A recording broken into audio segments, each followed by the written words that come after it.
pixelate.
Good evening and welcome to another stream.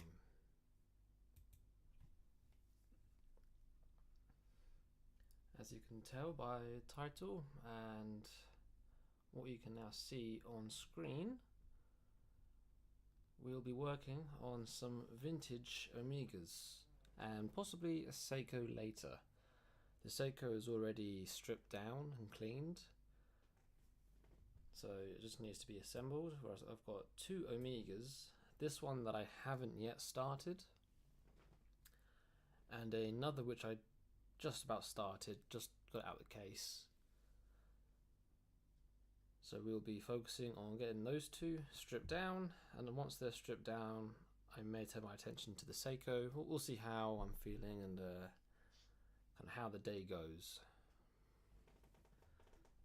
I'm just making sure the stream is all set up and all good, and we can crack on.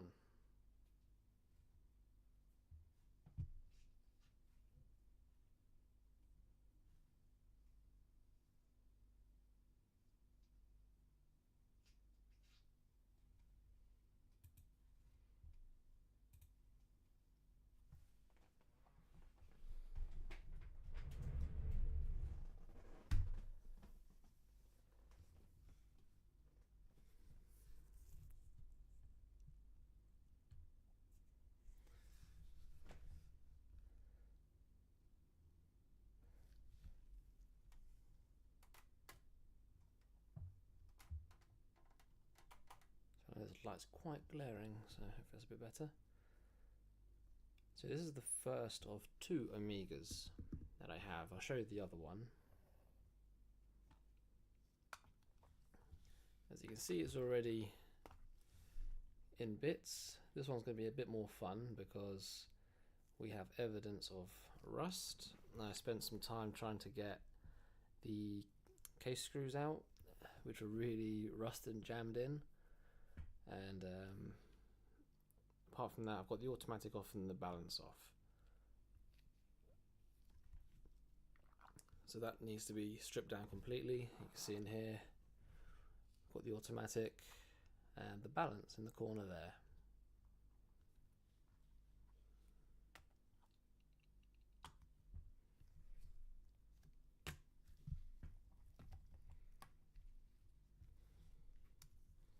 I can see that hand has come loose from this Amiga. You see it's just underneath the glass, just there. Hoping it hasn't marked the dial. The glass is actually quite scratched and marked up, so it's hard to tell what damage there could be.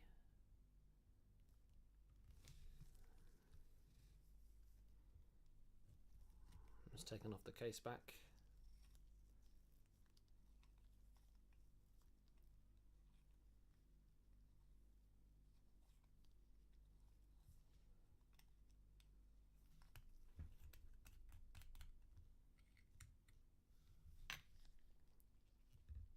So we're going to be working with a 565. I'm also going to try something out quickly, because I remember when I was setting up cameras for the OBS, I could have a second cam displayed.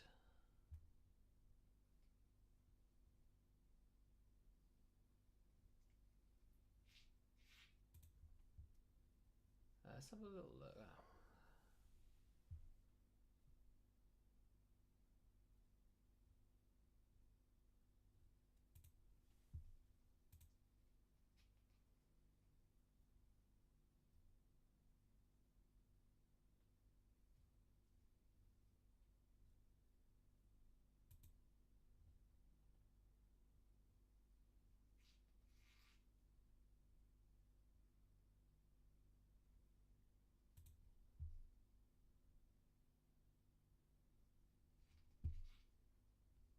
Actually, I'll sort that out off stream. I'm sure it'll be too hard to figure out.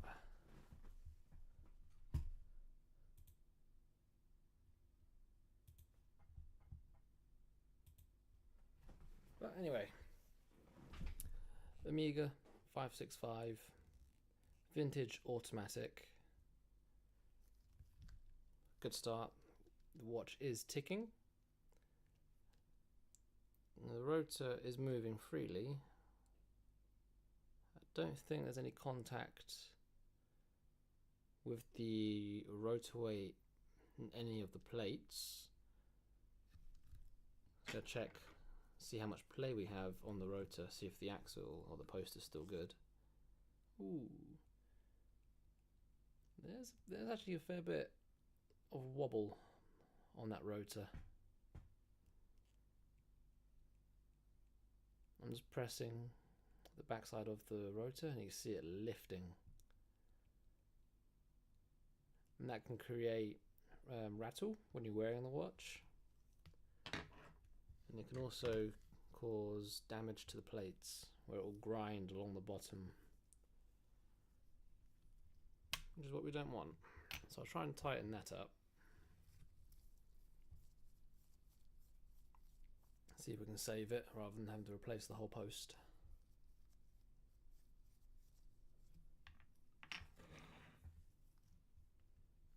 And the rotor is held down by a plate, which you can see here. And this plate has one singular screw holding it in. So I'm just going to loosen that screw, take out the plate, and the rotor should come off. Let's adjust my light.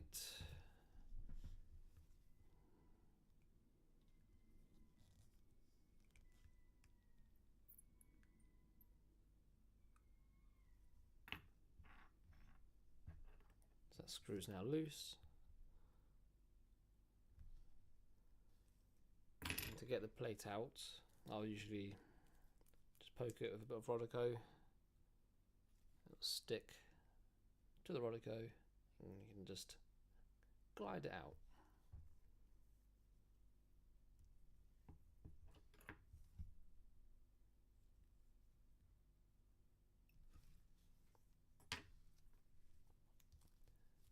And I'll also use the Rodico to remove the rotor in its entirety.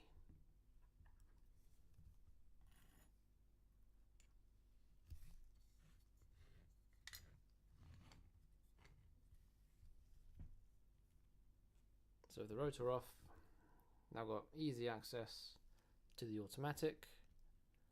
The automatic is held down by 2 screws, got one here and one there. So I'm going to loosen those screws, remove the automatic, and we can move on to the case clamp screws and extract the movement from the case.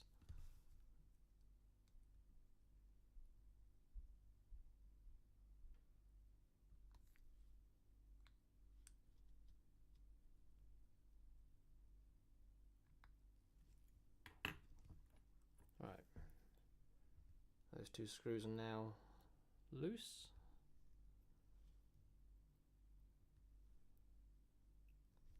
Let's see how easy this automatic comes out. Nope, very easy. Let's go put that aside for the time being.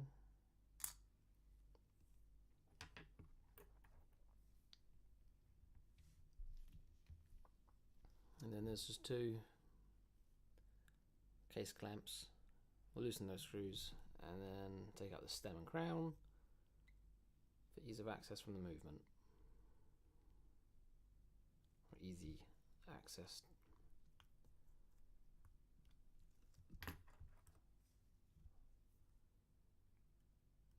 That's the first clamp. And there's the second.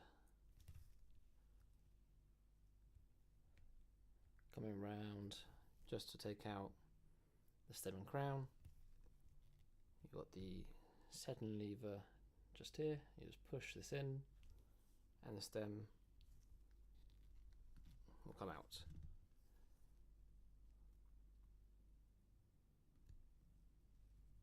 So now there's nothing holding the movement in. So when I flip the case over, it should just fall out really. There you go.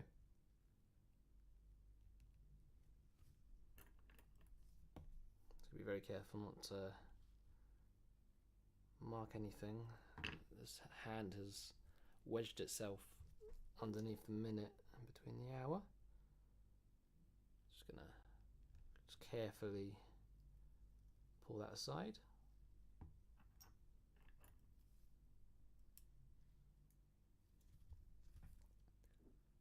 And now to take off the hour and minute hand.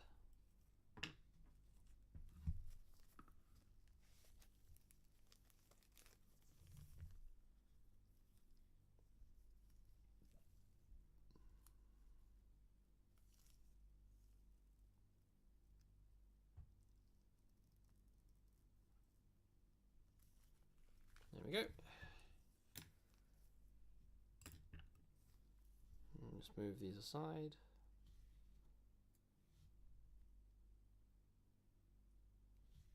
It's been a fun day today.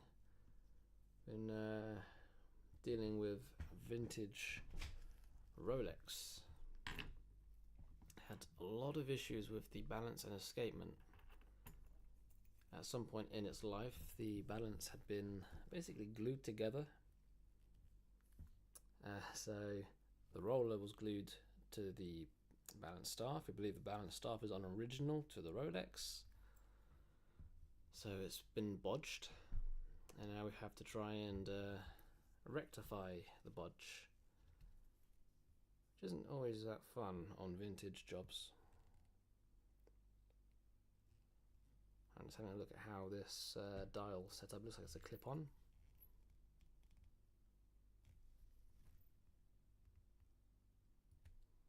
It is a... no. I see some dial foot screws.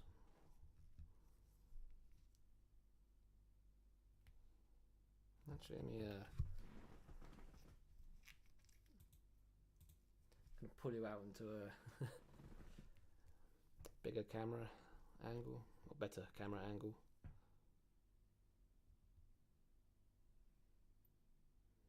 What I'm doing is loosening the dial feet screws.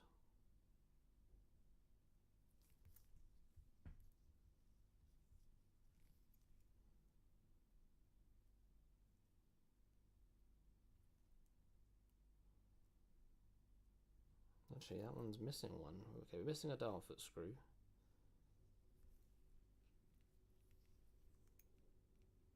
Not the end of the world.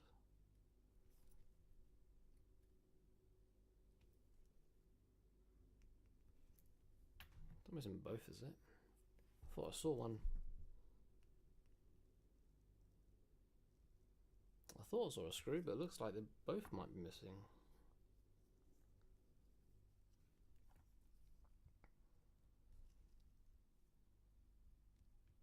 Yeah, I don't think there's any screws. Which could mean this thing's been glued together, as in the dial's been glued down. Oh, only one way to find out.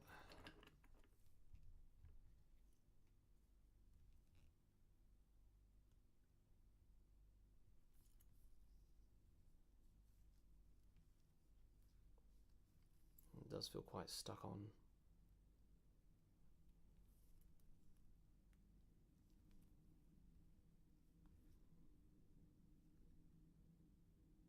Yeah, there's no screws at all.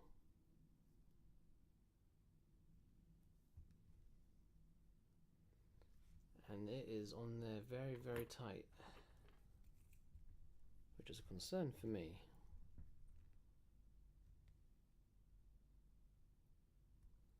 I'm trying to lever up the dial. I'm not sure quite what is holding it down. I don't think it's dial stickers. It feels stronger than dial stickers. Ooh. Don't like that.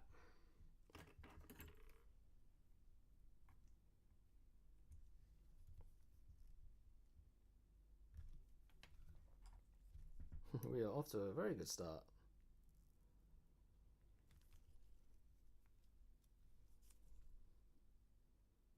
But yeah, today has just been basically trying to rectify a botched balance and escapement for a vintage Rolex.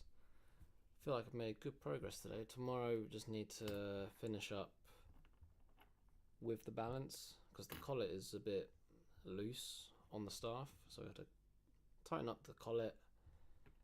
Everything else is now on, and then we've just got to test it really.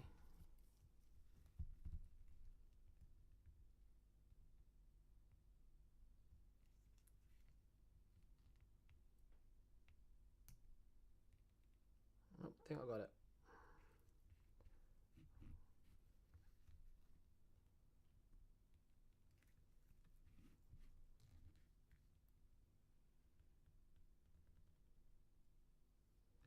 Yep.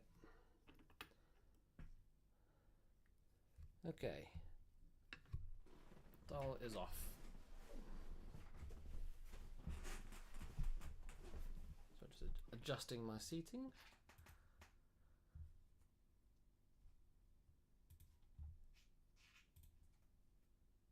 Basically, so I get onto the close-up cam. But you can see the residue on the back of the dial here. There's two big old dial stickers. They were dial stickers. I wasn't sure if it was another type of glue, but no, it's just two very hefty dial stickers.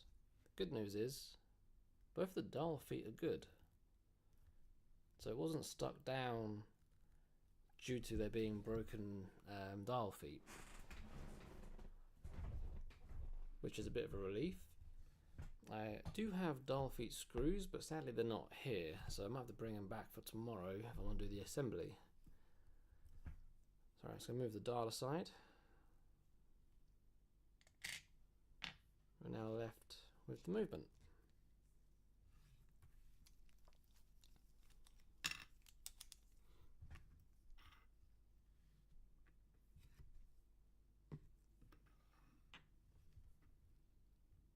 There we go. So yeah, there's two big dial stickers are holding this one down. I was concerned that it was a bit worse, but it was alright in the end. I have to bring some dial feet screws tomorrow. I do have some. Hopefully I've got the right size. So it's going to refit the stem and crown.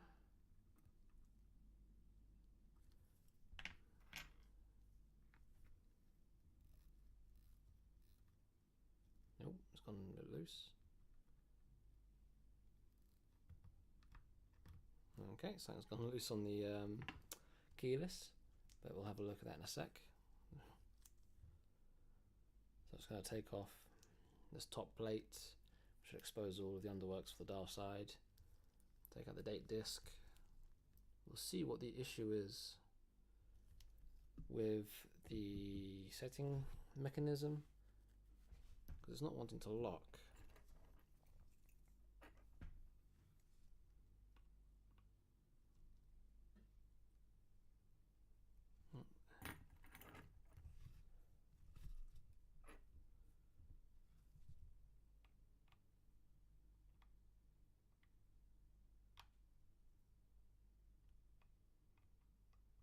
I forgot how different Amiga screws are to Rolex. My screwdrivers might not be sharp enough.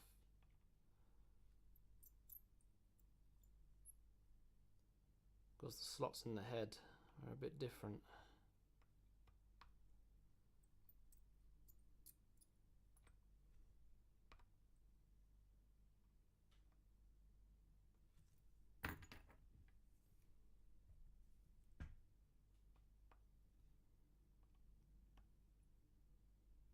So we may have to sharpen up a little bit.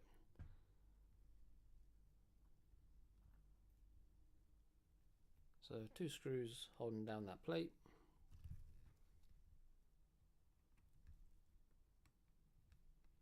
The whole thing wants to come up, and up it will come. So I've just taken off that plate along with the date disc. Let's just have a little look. Let's move the date disc aside. Put the plate aside. And now we're just left with the motion of the dial.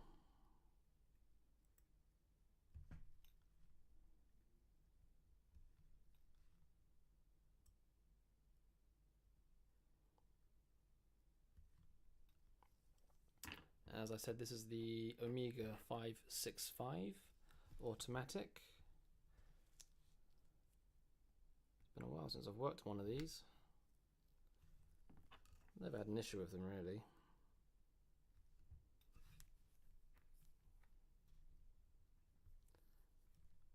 Okay, so why are you poked out of position?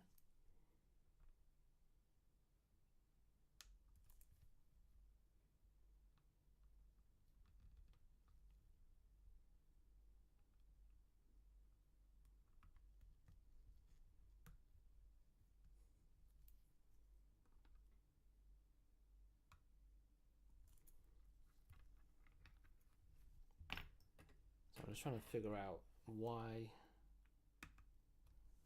the stem is the way it is. Okay, nope, sorted.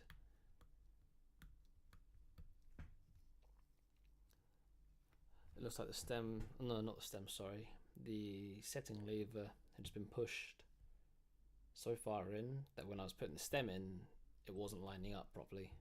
So I just put it into the like rapid date function position halfway, which was enough for me to then align it with the stem properly.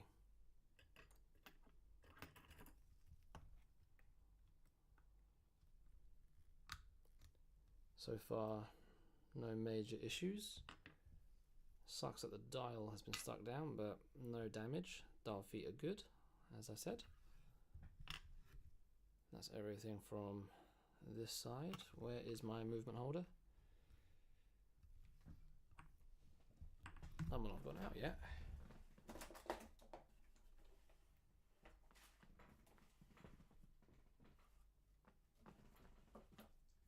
Nope, I know where it is.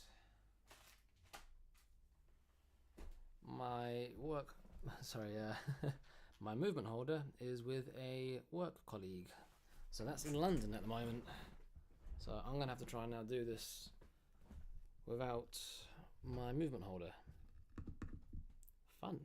I've got a small one. I don't think it's gonna actually stretch out big enough. Well, it might actually. You might be able to get away with it. Ooh, it's gonna be close.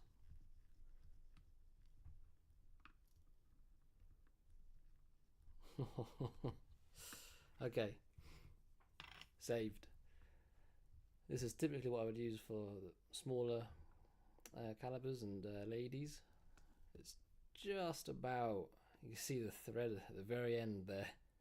It's just about big enough to hold on to this movement. Yeah, my other movement holder was with a colleague earlier today when I was dealing with the Rolex I was mentioning, so I'll have to get that back tomorrow. One sec.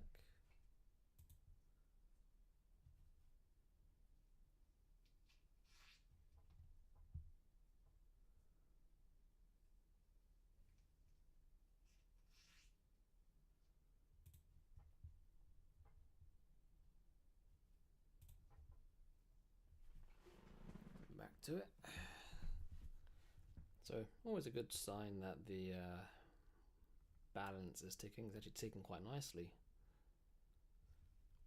So hopefully this shouldn't be too difficult of a job. Just going to remove the balance. That's the first thing, and then we'll make our way around.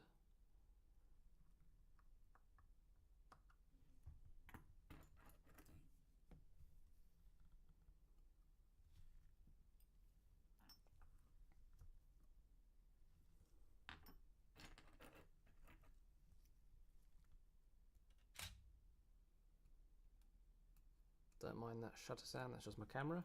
The big camera. Not in use at the moment, so. Alright, that's the balance out, put that aside. Next, I'm just going to cut the power.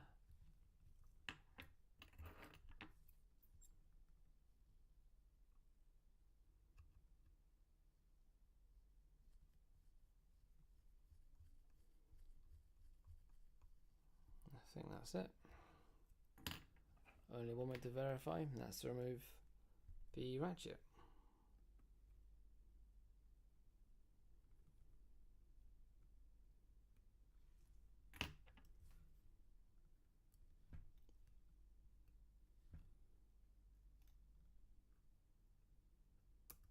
Nope. Got stuck there. There we go.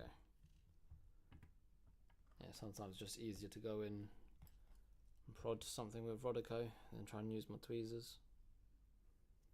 Ratchet wheel out. Next is the crown wheel.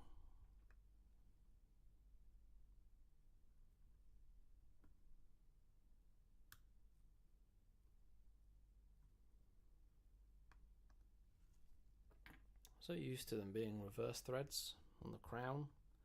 I wasn't too sure if it was a reverse or standard. It's just standard. So you unscrew it normally.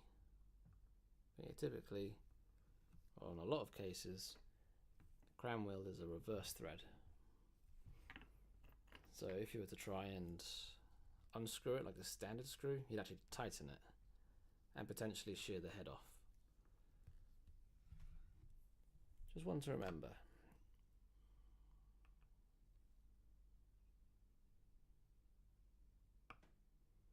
Just making my way now to the pallets. My screwdrivers might be a bit too thick for the Amiga.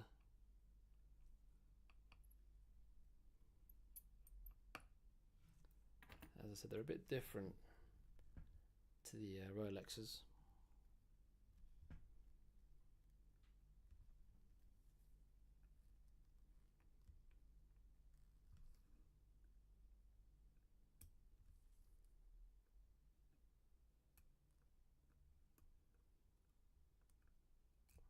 Oh, come on. There we go. Came out eventually. And there are the pallets. And then all we have left is the train bridge and the barrel bridge. Oh, actually, we've also got in the middle here a sweep seconds pinion and a sweep seconds pinion spring. So I'm going to remove that spring, take out the sweep seconds pinion, and probably just go onto the barrel bridge and finish on the train.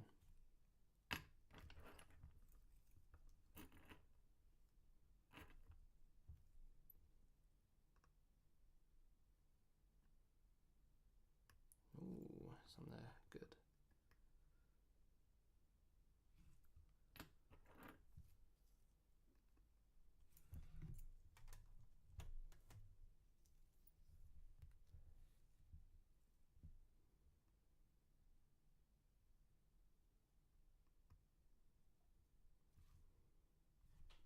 My screwdrivers are not biting, so I'm just going to quickly just sharpen them. I haven't got the actual tools on me at the moment to sharpen screwdrivers, so I'm just using a little sharpening stone. Do as I say, not as I do. Should really do it properly to garnish better results.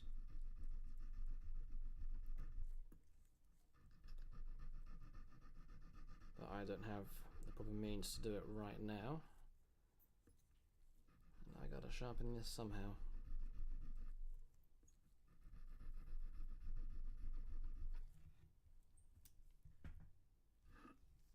Let's see if that does the trick.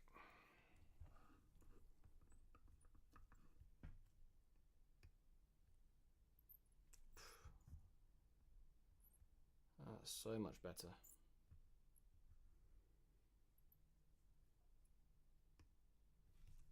Came out right away.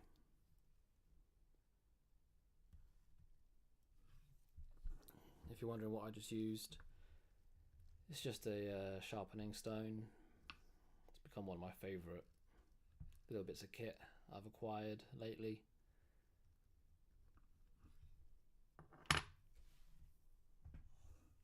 I'm using it all the time.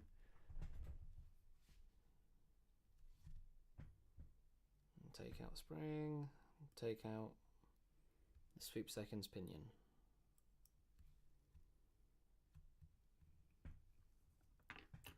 And now that just leaves us with the two bridges. We've got the barrel bridge and we've got the train bridge. Actually, I'm going to take off the train bridge first. I've just seen there's an overlap with the third wheel and the barrel bridge. So rather than creating hassle for myself, I'm going to remove the train first and then the barrel.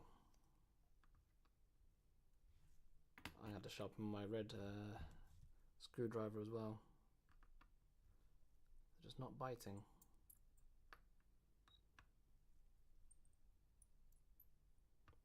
Thankfully though, my black screwdriver is doing the job nicely. So two screws holding down the train bridge. I'm just going to lever it up, free it from its posts. Oh, come on you.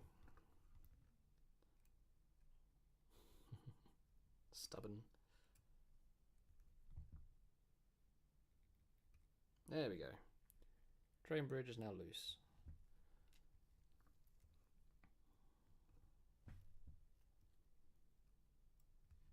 third wheel, second wheel, escape wheel, and then we're just left with the barrel bridge.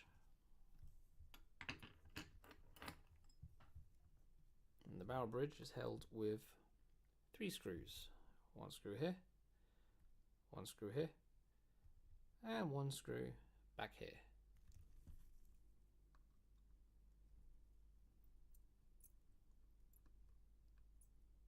So we get those loosened.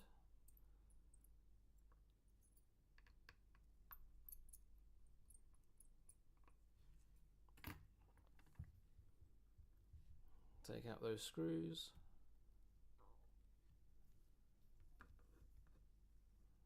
And this plate, this bridge, comes right off.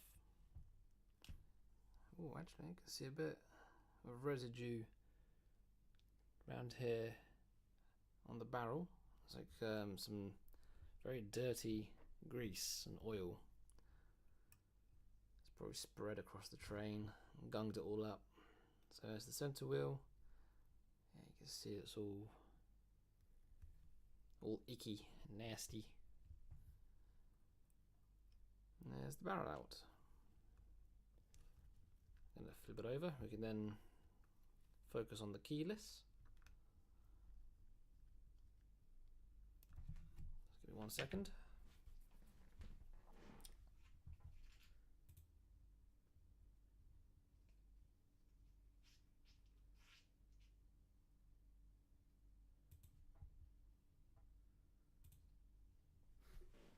So now it's going to take out the keyless. Don't think anything's broken, thankfully.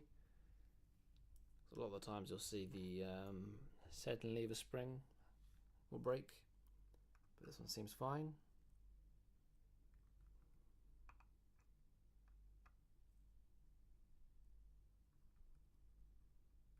So 2 screws holding that one down.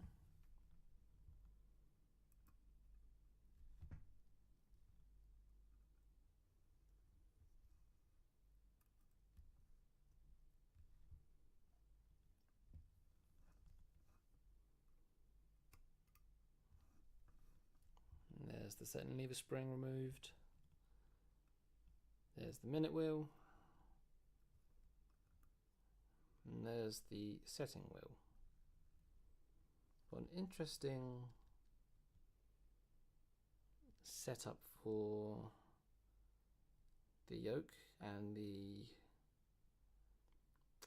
rapid date function. I've seen it a few times, but not very often. I'm actually going to take a quick picture just for future reference.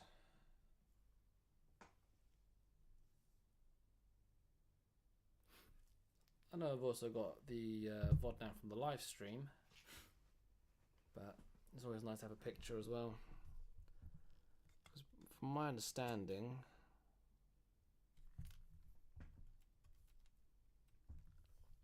this post that you see here,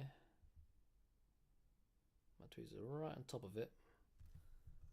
That post will go, there's a little hole. Try and move this down a little bit. It's a little hole just here.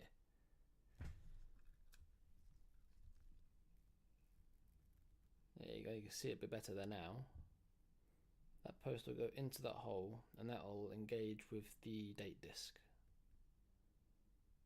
And that's how you do, imagine, the rapid date function.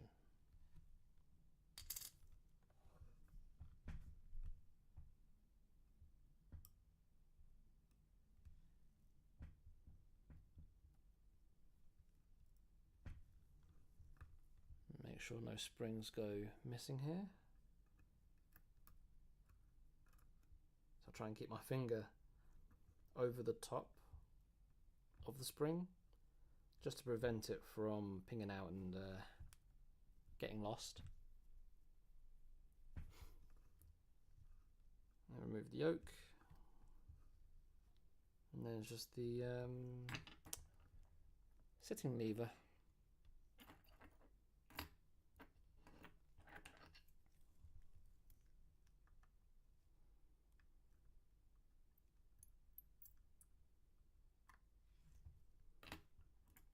held down by one singular screw. A little plate holding the second lever down. I'm just going to keep that screw aside,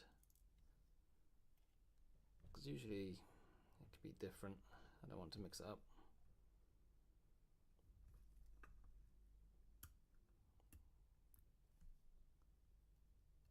There we go, second lever is out. And then the stem just comes on right out. Sliding and winding pinions, don't lose those. And then we're just left with a bare base back, with the exception of the balance jewel, which we will take out now. Balance jewel is right here. So we're just gonna unhook.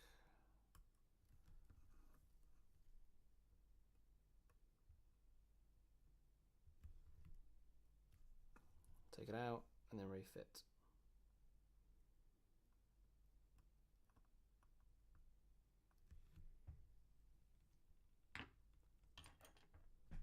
Now we can go around and give the jewels a pre-clean, as we always do, to make sure any dried up grease and oil is removed, or at least loosened up, so it can come off in the cleaning machine a lot easier.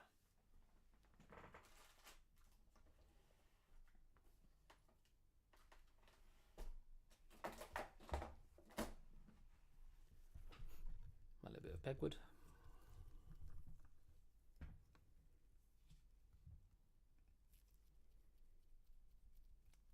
I'm just going to go in, just twist back and forth.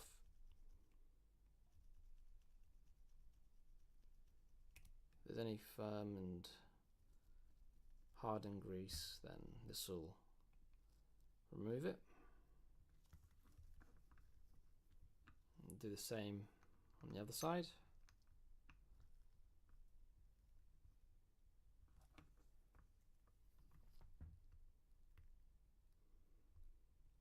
Just a nice gentle pre-clean.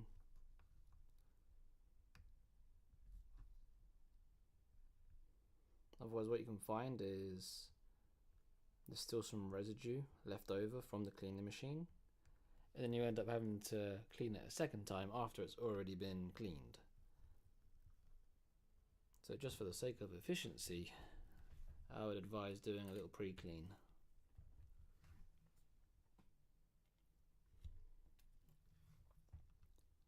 Okay, and now I'm going to refit the balance.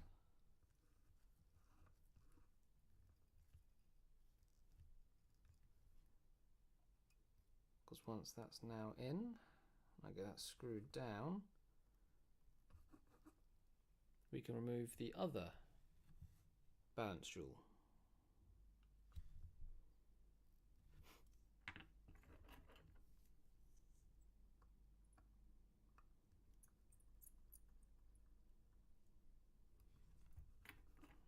There we go. It's now screwed down.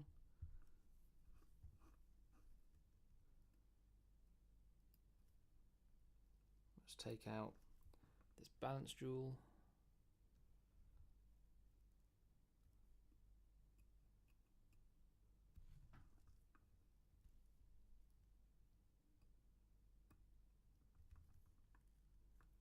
And refit that anchor box spring.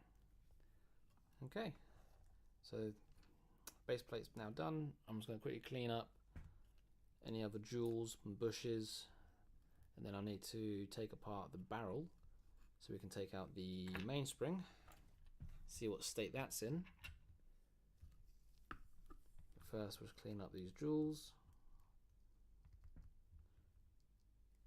I'm just using a hand pusher just to hold down and secure the bridge. Make my life a little bit easier. Flip it over.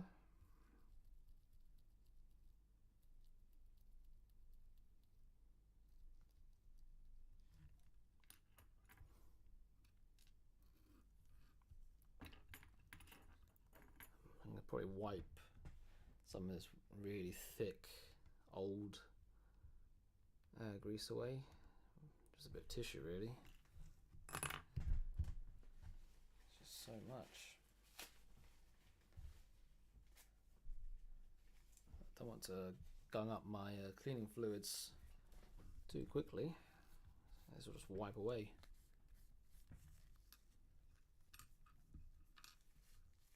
I'm going to do the same with the barrel. You see just how that dark spot is. Oof, gone.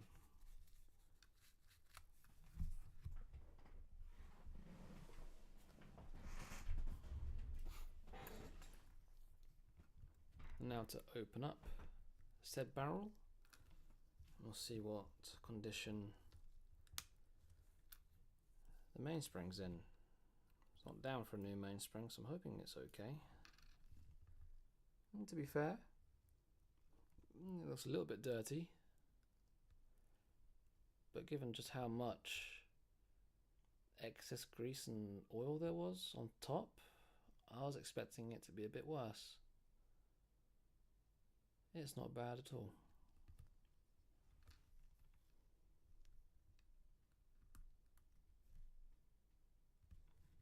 So just taking out the barrel arbor.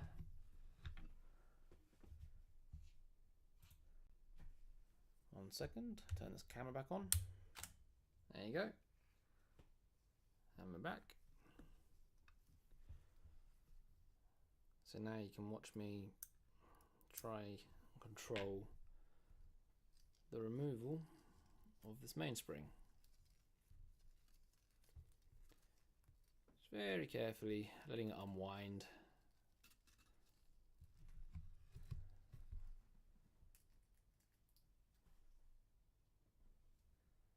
And there she is. Oh wait, no.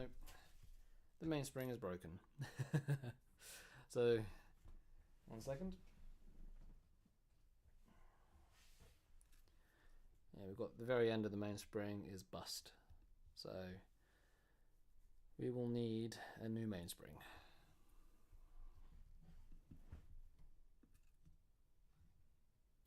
I'll put that aside for the time being.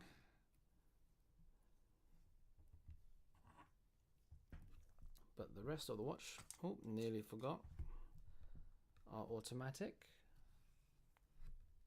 Let me get a stake. I don't want to damage anything.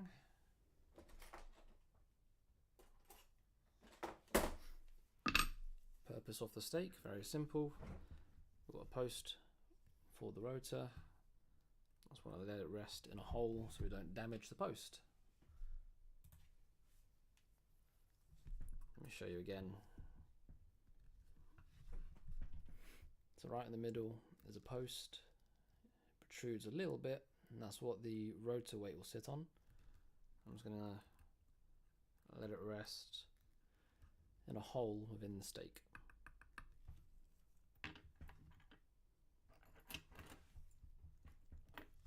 I'm actually going to leave that post plate, just not going to touch it, I'm just going to leave it in there. Remove the 3 screws holding down this back plate on the automatic. Oh, one just went ping. Don't worry, didn't go far.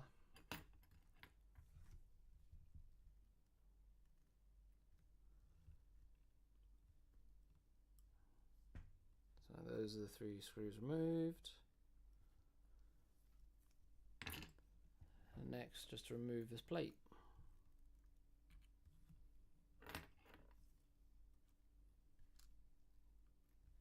And all the components within.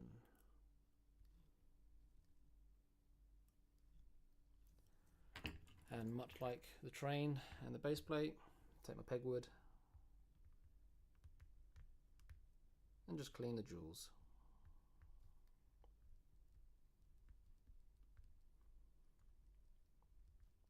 And tomorrow, just a little change of subject, tomorrow hopefully I will get a Rolex to work on. Standard 3135, should be a nice nice easy day tomorrow to strip that down.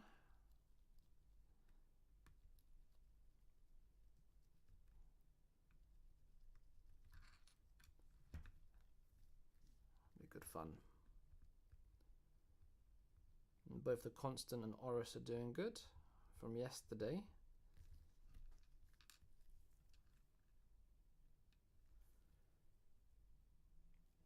As I said, we've got 2 Amigas today, possibly a Seiko.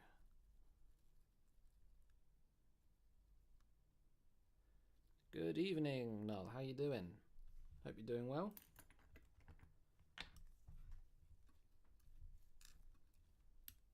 Just in the process of finishing up a strip down of an Amiga 565 automatic. So it's now stripped down straight to the base plate. And I will now be getting this ready for the cleaning machine. Pull you out into the main cam.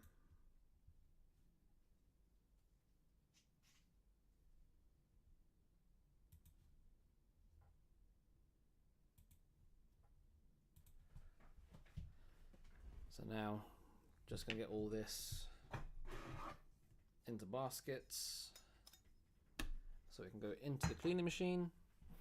Whilst that goes in the cleaning machine, I'll then start stripping down the second Amiga I have. Okay, we're nearly an hour into this. This could be a 3-hour stream if I decide to also do the Seiko. Could be in for a long one. That Seiko could drain me. We'll see. So I'm just going to get all these into baskets and get that cleaned up.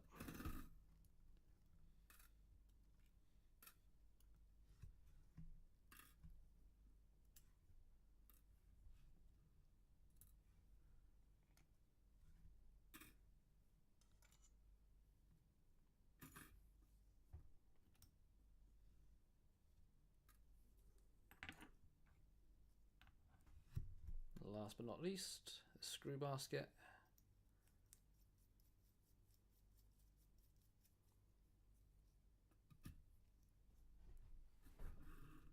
And that is everything.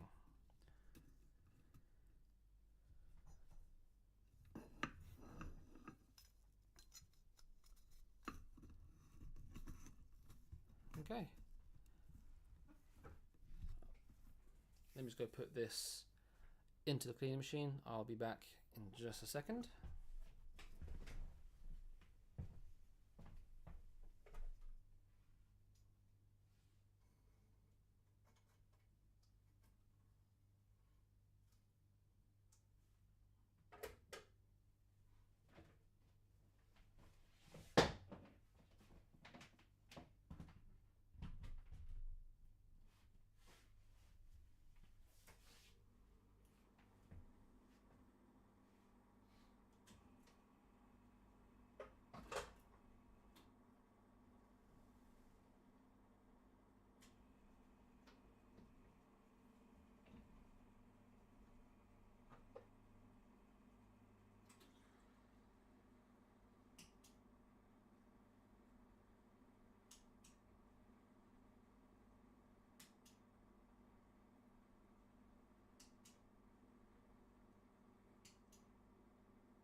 Okay.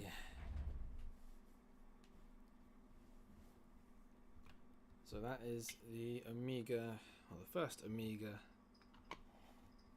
stripped down in the machine. What I'll do is I'll get the case cleaned up after I've ended the stream. Again, the noise produced by the ultrasonic will probably be rather annoying, especially on stream. I'll put this aside for the time being and we can get on with the other one.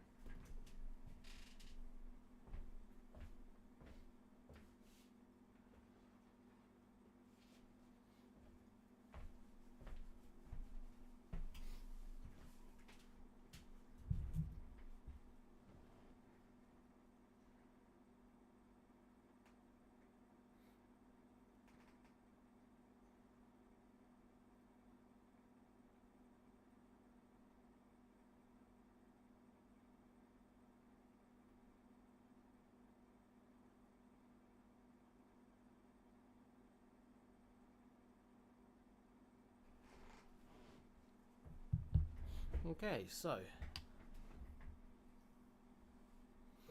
on to the next Omega, which is also an Omega Seamaster automatic, but unlike the one that we just done, this is, which caliber is it? 501? Is it 501? I'm trying to figure this one out.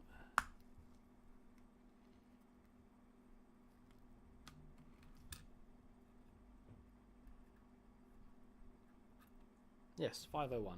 Omega 501 automatic. Hello, hope you have a nice day. Thank you very much. And yeah, it's been a good day so far. So far so good. I hope you're having a wonderful evening. Yeah. Today we'll just be doing some strip downs. Got a few Omegas to work on. We're not going to assemble them tonight. We're already an hour in. But I do have a Seiko which is partly assembled, so I might do that. It will depend very much on how long this one takes, because this is a rusty job, so this could take some time. We shall see. But I think today's objective is to get these watches stripped down, cleaned, ready for assembly, and then tomorrow we get them assembled, or at least one may be assembled. I'm also going to have a Rolex to work on, 3135, get that stripped down, and we can do that one on Friday. It's just so much to do. Yay, rust. Oh yes, oh yes. So much fun. I'm very much looking forward to it. It took me forever just to get the case screws out, because both of them were just rusted shut. I'll see if I can show you the damage on the micro cam actually.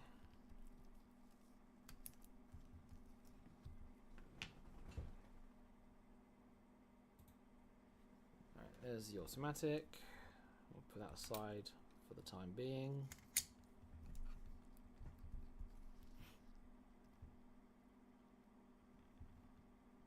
I was going to get the bits that were causing me problems.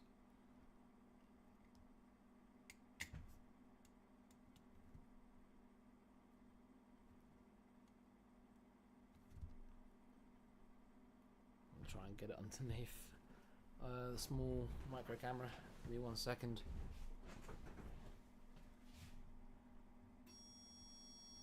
Don't worry about that buzzing. That's just the cleaning machine.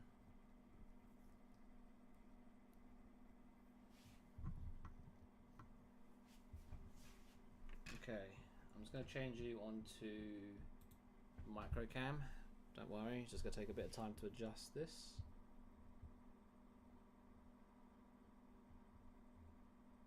Oh, there you go.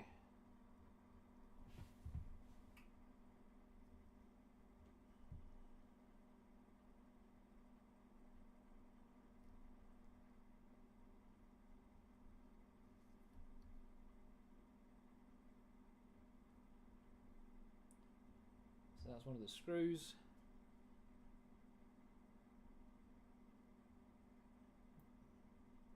That's the thread of another screw.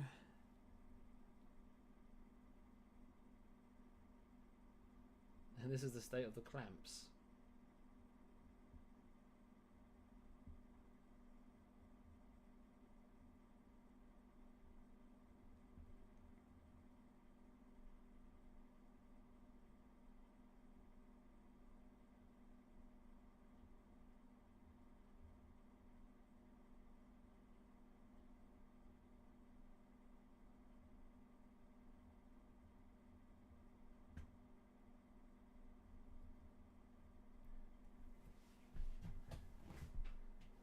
So as you can imagine, I had a lot of fun trying to get those out.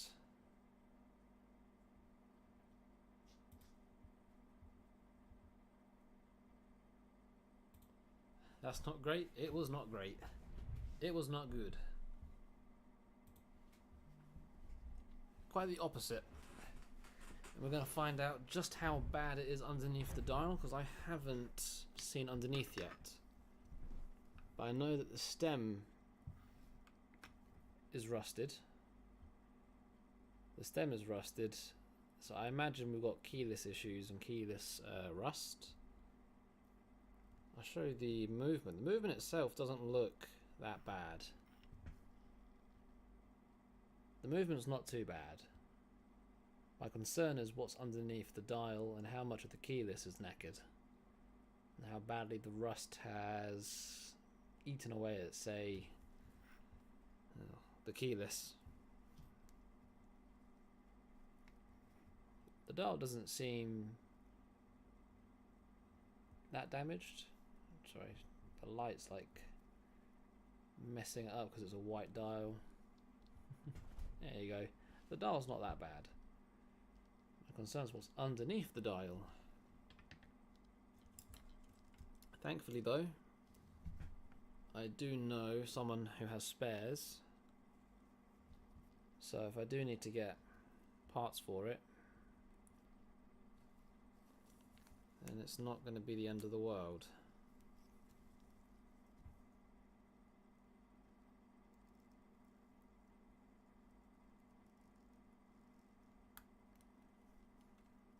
Alright, that's the hands.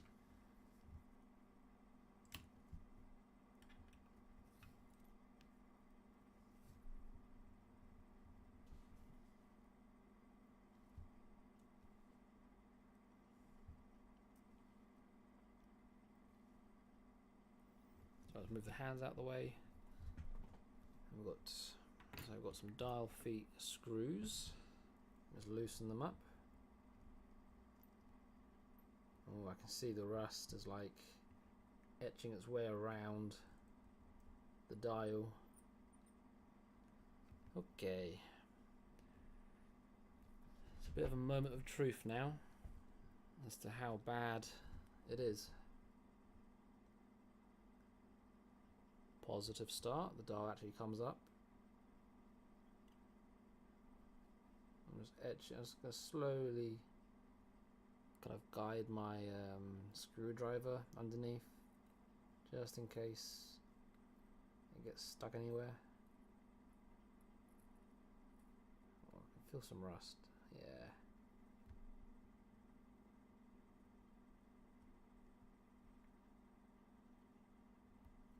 Oh, we might be very lucky.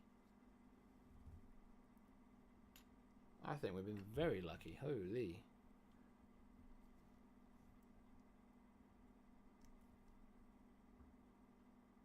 First initial inspection, it's not that bad. If you have a look on the dial, back of the dial, you can see just around the edge, like some of the rust was kind of rubbing off on the dial there. Put the dial aside, you can see on the base plate, just around here, the rust is setting in, but it seems to have just affected the outside corners of the base plate and not the actual keyless, because I was concerned with the stem being rusty that all of this was compromised. It's really good. I was concerned that this was going to be an absolute rust bucket on the dial side, but it's actually remarkably clean. So that's good news. I'm happy. I'm very happy with that. We'll still need to do a bit of tidying up, a bit of cleaning on the base plate. I do have a fiberglass pen, so I might just give it a little scrub. That should come off hopefully quite easily. We'll see what other treats we have awaiting us underneath. Okay, maybe the cannon's not so good.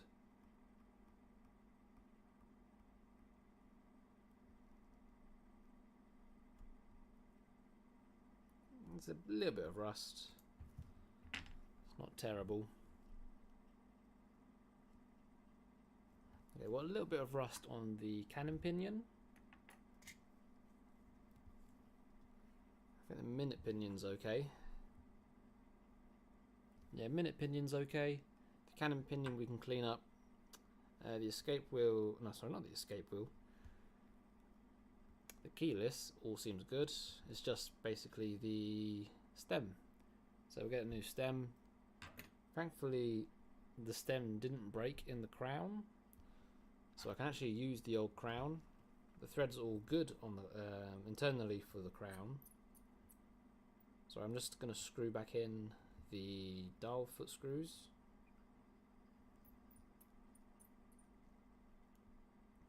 But yes, on the whole, very good news for this Amiga. Just gonna see how easily this cannon pinion comes off.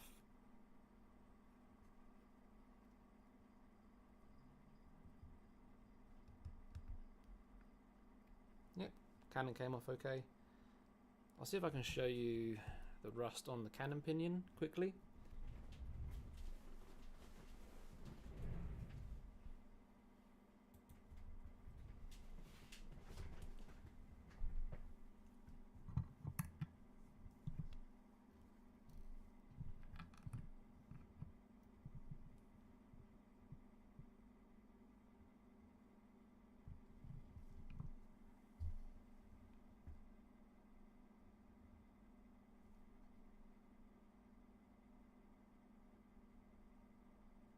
Okay, so that's the cannon pinion.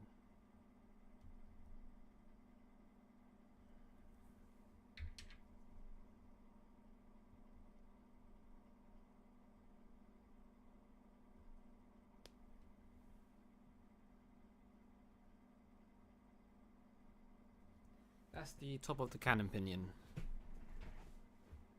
So we do have some rust, but that should honestly clean up okay. It's mostly surface, it looks like. It's nothing too integral.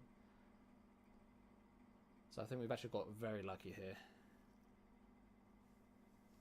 I was dreading just how bad it was going to be underneath the dial, and if this is all that there is in terms of rust damage for internal components, then we have gotten off very lightly.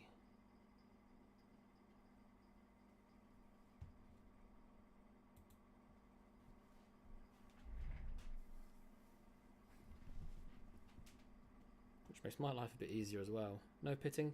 There's probably some pitting in there if I actually go back onto it. We'll see just how much pitting there is once we've removed the rust. I'd expect there to be a little bit, but nothing too concerning.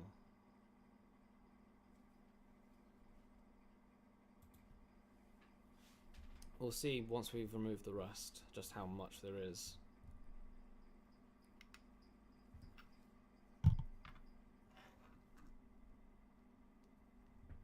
That means that the movement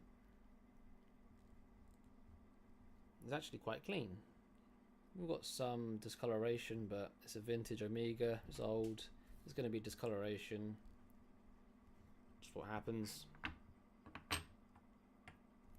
but nothing I'm concerned about. So now we're just going to work on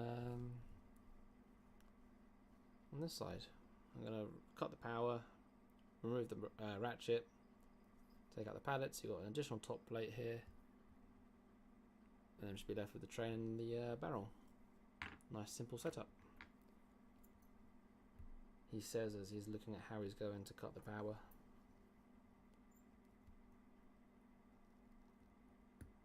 It's like, hang on, let me put the crown. There it is. I've still got the original crown.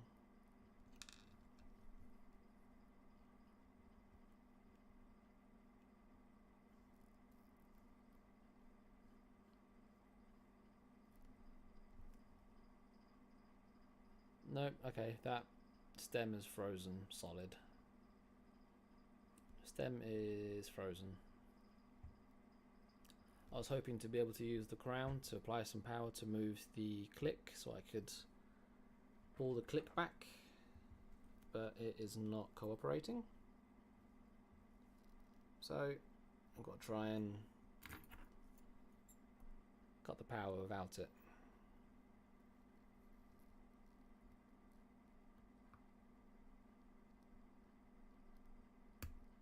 There we go.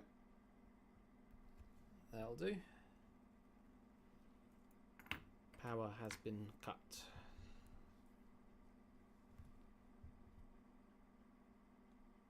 It's a slightly different setup to the other Amiga. That's very different, really. So you've got a different ratchet.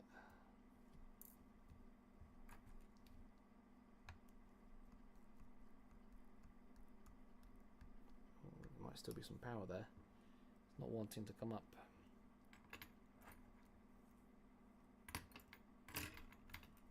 You might hear a little discharge of power. And there it is, there was.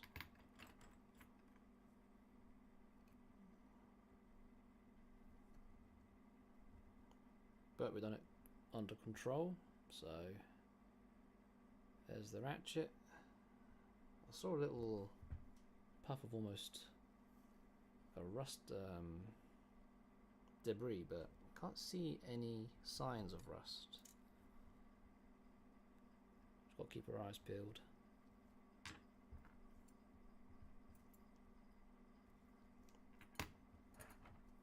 Last thing I want to do is reassemble it and miss some rust.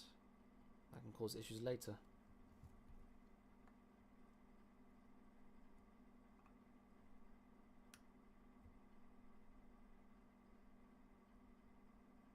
There we go.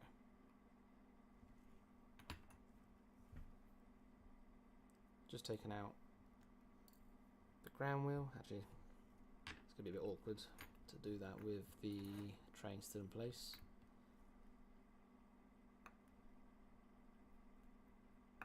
So we'll come back to that. Is this a client's watch? Yes, this one is actually a private job for me.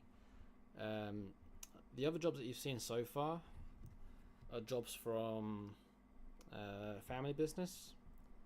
So I help out as and when I can to service jobs for them, or for the family business. This one in particular is a personal job.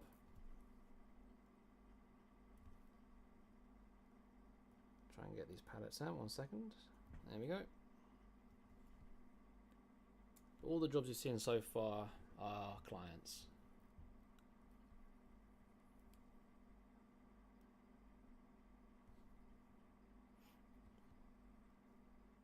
I do have a few other personal projects to do as well, but I was probably going to make some videos out of them.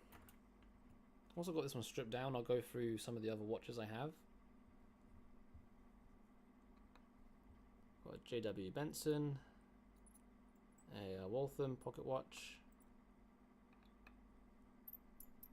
Personally, I've also got a Longines wristwatch I need to service, so I might actually do that on a live stream. Just a 2892. And I've also got a another private job. It's a Trenton pocket watch. I've been asked to shoot a video for it, and of course I can.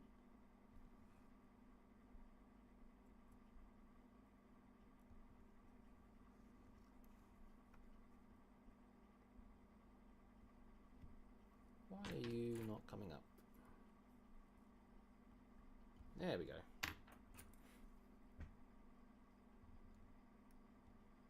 Lovely.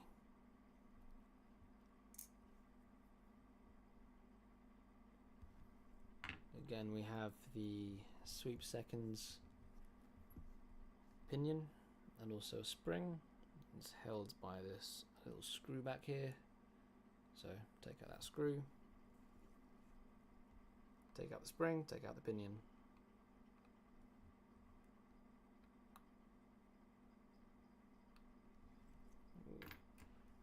The thing I find with Amigas is the screw heads for the blades go in are much thinner than a lot of other watches I work on. So I do find myself having to sharpen my screwdrivers specifically for vintage Omega jobs, because they require such a thinner blade to actually get a proper grasp of. It's not a major issue, it's just something I've noticed.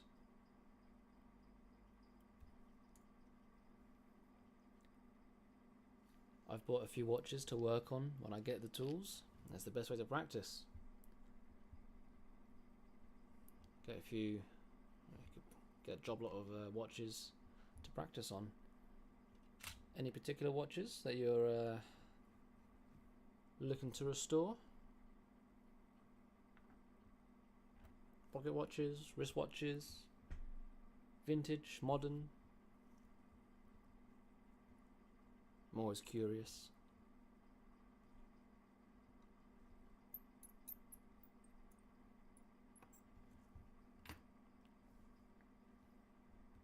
Alright, so now I'm just taking off the train.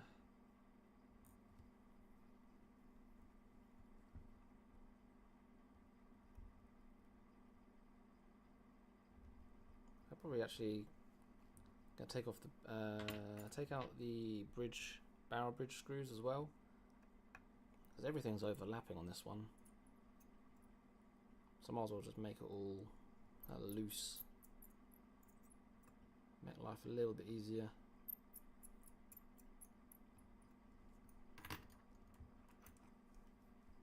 So 3 screws holding down the barrel bridge.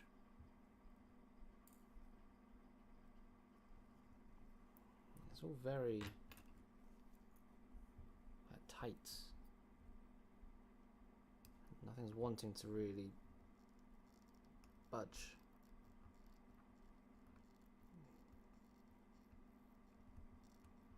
Gently raise everything. I think we've got residue of some kind of gluing it all together.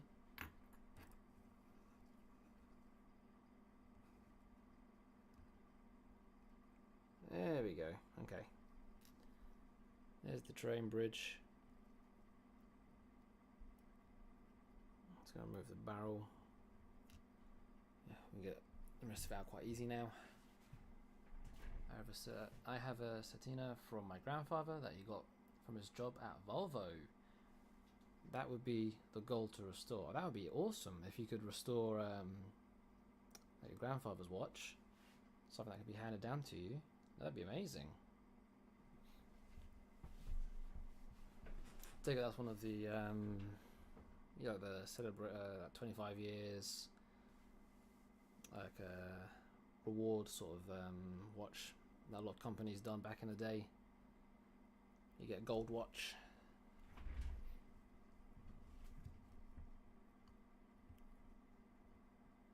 Basically restoring a family heirloom.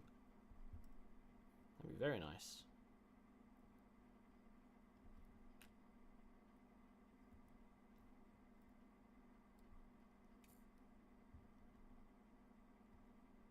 There's no sign of rust on this one. All the pivots look okay. Again, some discoloration of the plates, but nothing crazy.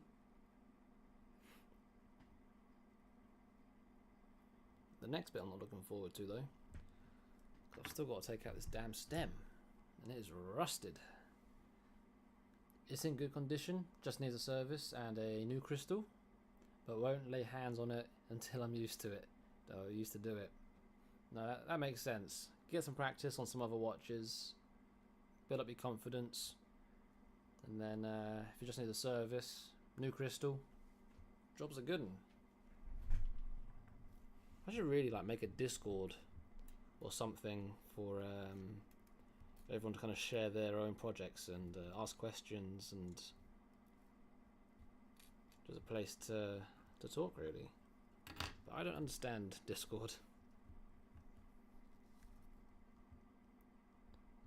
But it's a cool thought that popped into my head lately. Just have like a little community area to ask questions, because there'll be things that I don't know that others will.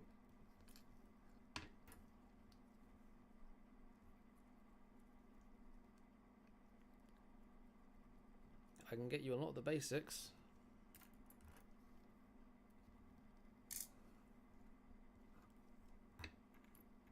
Just going round, just cleaning up the jewels again, just pegging them out.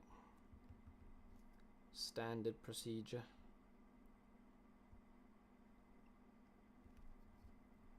Yeah, there's like some strange white residue just back here.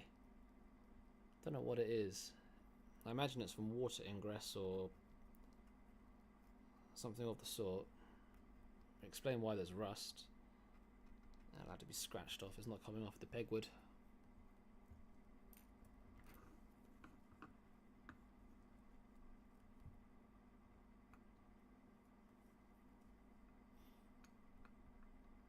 Okay, keyless and balance jewel. I'm just going to get the balance jewel out. I guess it's just right here.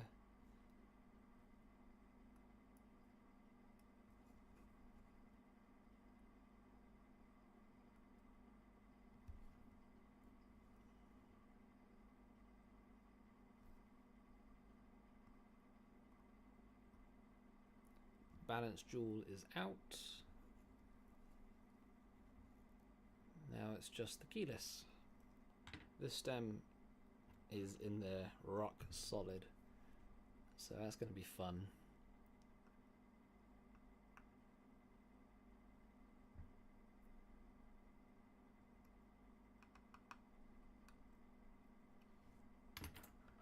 I didn't want to move. Okay, black screwdriver for the win. Come on you, there we go.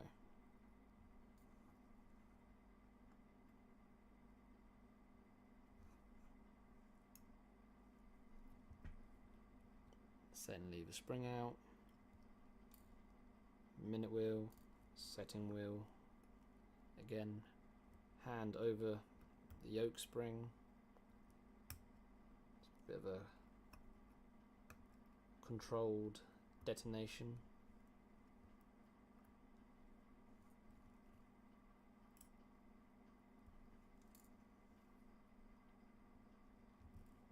And now, remove the setting lever. If anything would have rusted, it would be this.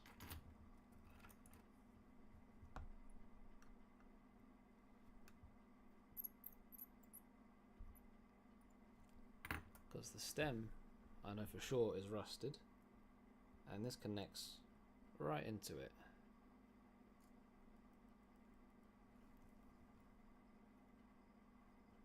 Ooh.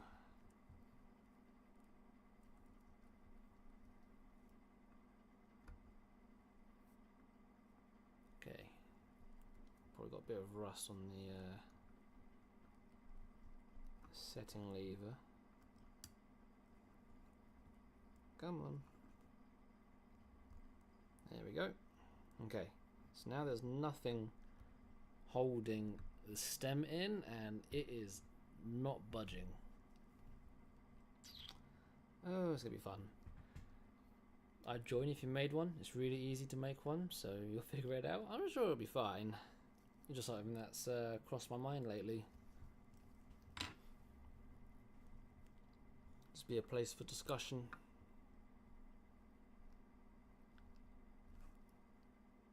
Okay, the only way that I've really done this is to take a pair of hand levers and just force it out, because this rust is not going to make my life easy. Let's make sure it's tight in the movement holder. Oh, 1 second.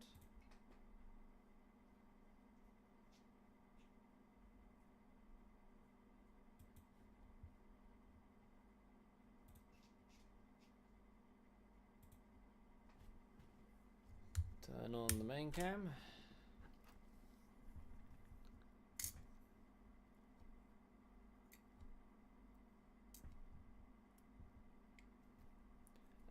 what I'm going to do is take my hand levers and just see if I can lever them out. That's the only real option here. And hopefully we don't damage the crown in the process. Ooh.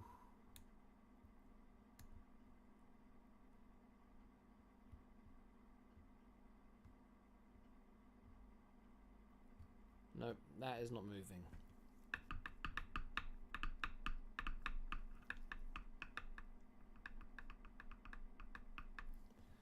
Okay. I need to think here. Let's see if I can force it from the back.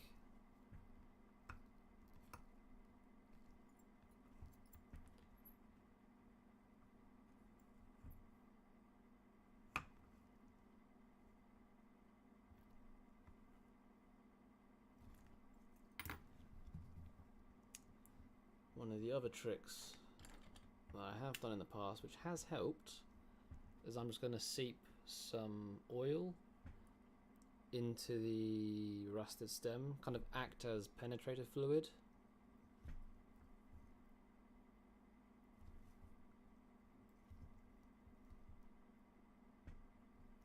It might help to ease up the rust.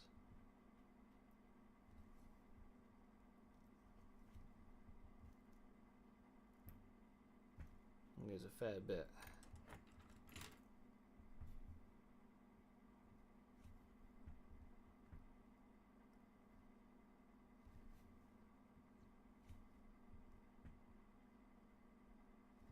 I might just leave it a few minutes to set.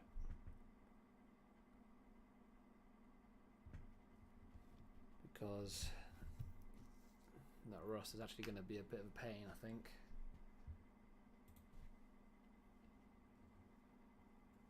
Let's see if I can show you it on the camera. So there's nothing holding the stem in now, but that rust has basically fused it to the main plate, or the base plate. So I'll just put some oil either side to act as penetrator fluid. Maybe it'll help ease it up. But that's in there good. I tried to lever it out with the hand levers. I could feel the hand levers bending, which isn't a good sign. I wasn't feeling it budge at all in terms of the stem coming out. So I was going to give it a few minutes.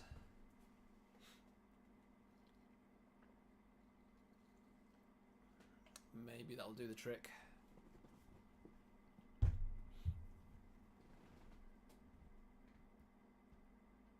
So yeah, if I can get it out without damaging anything, then isn't there some type of liquid that was made for these situations? Not really. I do have some methods. This is one of them. The other method, which recently discovered with the help of another watchmaker, in jewellery we use something referred to as a pickle bath, which is like an acid solution which you use to clean silver and gold after soldering. It turns out that will also eat away steel and rust. So, worst case scenario, I do have some of this acid on me, and I will just soak the base plate in that solution. The only downside is I've still got the winding and sliding pinion in there, so if I put it into the solution, it's going to eat away at everything that's steel, including the winding and sliding pinion. So there's methods, there's ways to do it. The other option is to just keep hammering at it until it comes loose. Whichever one works. is what we'll have to do. Alright, let's have a look.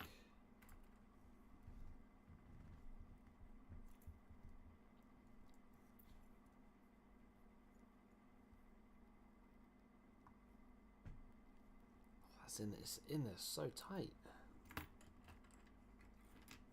I know that if I put too much pressure on the stem, because it's already rusted, it's just going to break. It'll just snap off.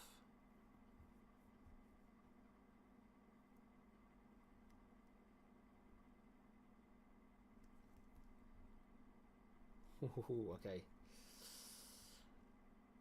Just trying to use my tweezers as leverage.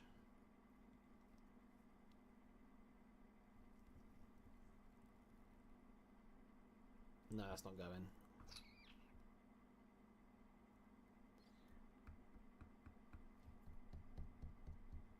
I may just have to use the solution. Just eat away at the metal. Now, I'm not sure exactly what material Amiga use with their base plate, but it looks more of a brass base, bronze base. So it'd be fine to put into the solution. I'm gonna lose the winding and sliding pinions, and they seem good. They are good. It's just a shame. If I do have to do that, I'm gonna basically ruin those.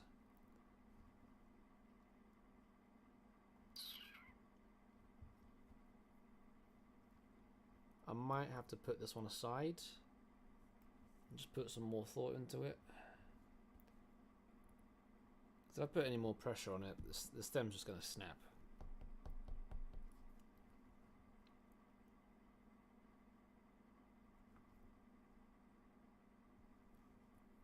I think my solution for this is using the acid.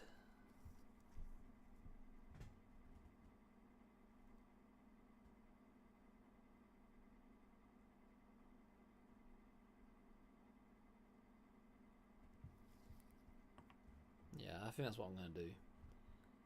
I might try and isolate it just to the stem section, rather than trying to do the whole thing.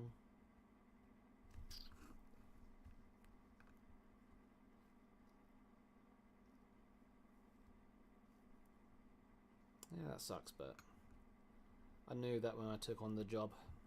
I knew that there's going to be some issue. I just didn't know what issue it was going to be. Now we know. Let me try it once more, just with the...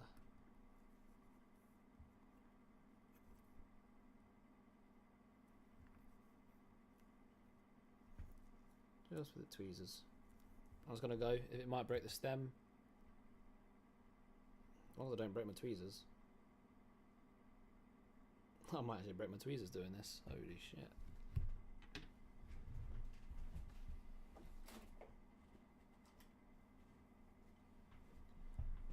Use my language.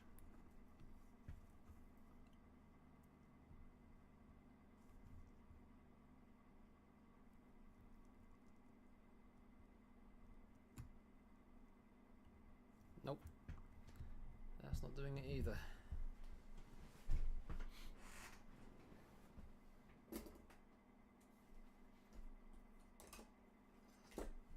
I'm just looking through all my tools, seeing what I have.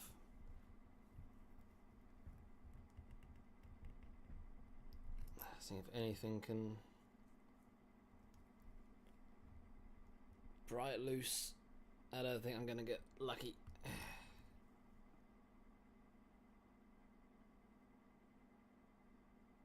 Okay, I'm gonna put this aside.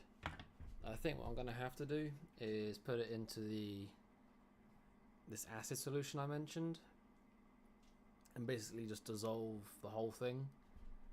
As in, it will dissolve the stem, the winding pinion, and the sliding pinion, but the base plate should be fine.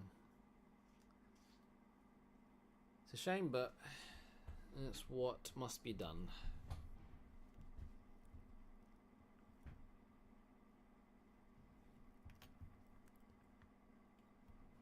Yes, poop. Big poop indeed, this thing. Rusty poop. Well, the only other thing now with this watch is the barrel.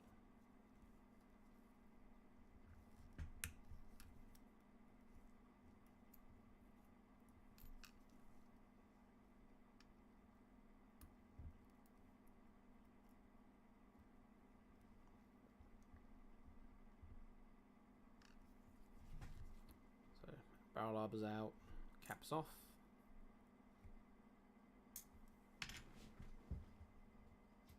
Pull it out to main cam.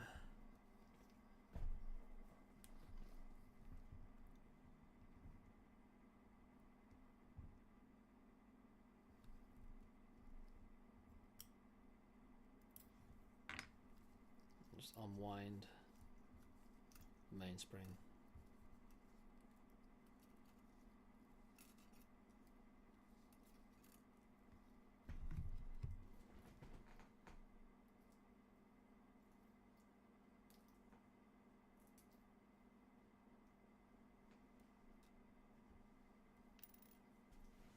Okay. That's the barrel out. That's the mainspring. Still got to do the automatic. It's never ending. It's always something. Time for the automatic. Same as the 565. Just got a single screw holding down a plate for the rotor.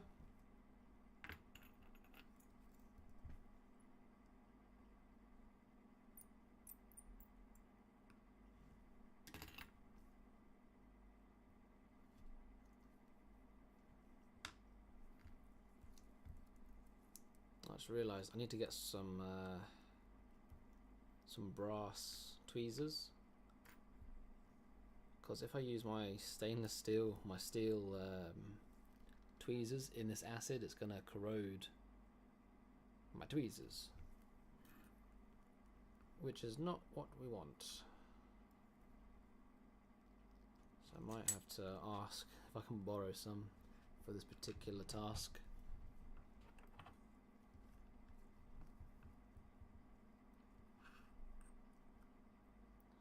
Here's a question, Null, because obviously I want to start streaming on a more regular basis, or doing YouTube on a far more frequent basis now with all types of content, and I will be looking at getting a few moderators for the stream. Obviously I'm seeing who's currently in the stream and who the regulars are. Would you fancy being one?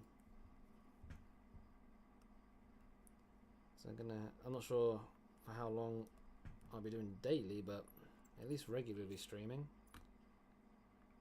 Oh, why am I taking this one off? I'm on autopilot.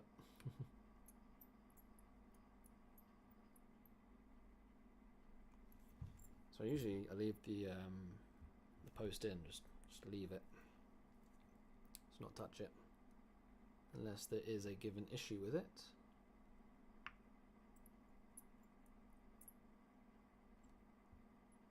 We've got 2 screws holding down this plate.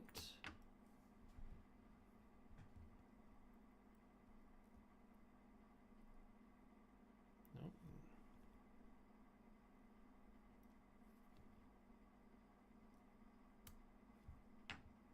Nope, not quite. Thought I had it for a second. There we go.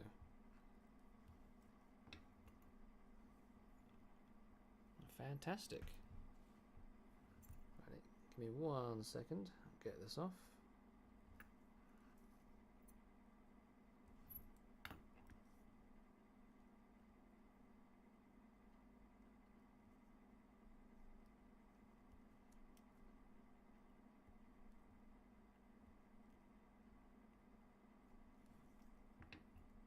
You wouldn't mind doing that? Fantastic. Well, obviously right now it's very chill, but I'm not sure quite how this will play out.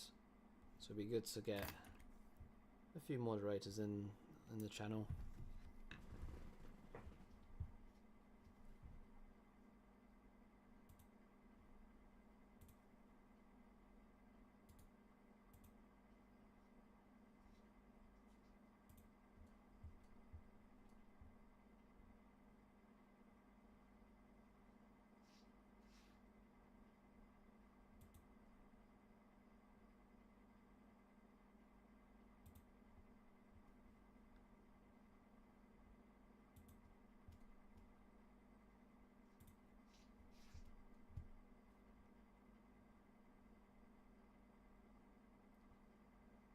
Okay, you'll have to have a little look.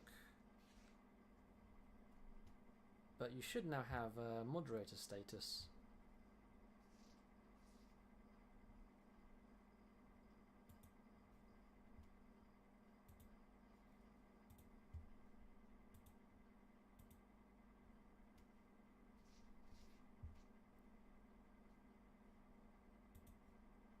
Just playing around a little bit with all the settings.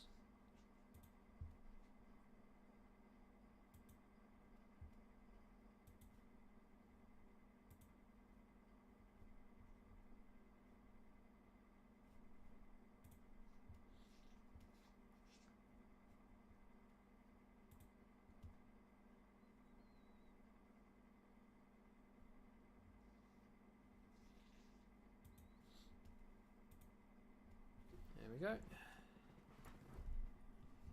And I'm back.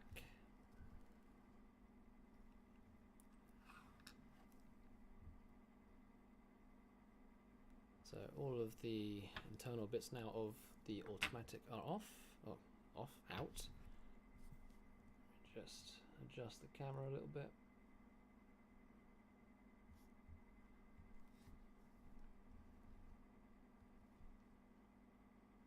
And now I'm just going to peg out the jewels as I would with the base plate and basically every other plate.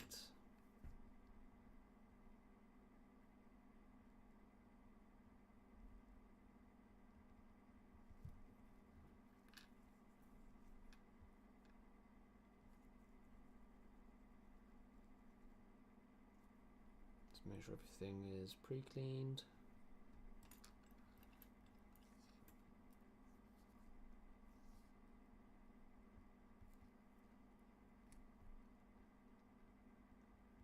Test. Yep, I think I see the moderator emoji. I think that worked. Sweet.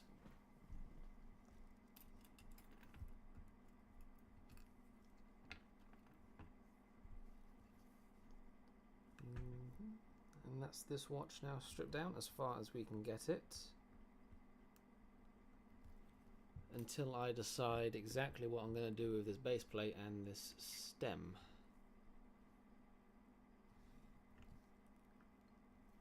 It does need a bit of a clean up still.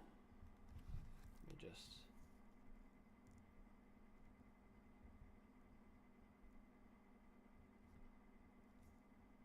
There we go.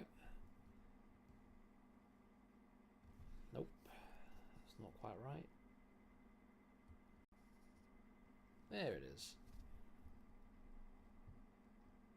Yep, so now you're a moderator. I'm not sure how many I can actually have on the stream, but I'll have to find that out. I was going to put this watch aside now for the time being. I'm going to talk to a few others, see what suggestions they may have who are in the industry, but I think my best course of action is, as I said, to basically dissolve this entire unit. Anything stainless steel in this acid, it just corrodes it. Corrodes it like crazy. And it's this stuff right here. I'm not going to put it in right now. I just want to make sure there's no other stainless steel bits on this base plate. Pretty sure there isn't, but one can never be too careful. So I'm just going to put this aside for the time being.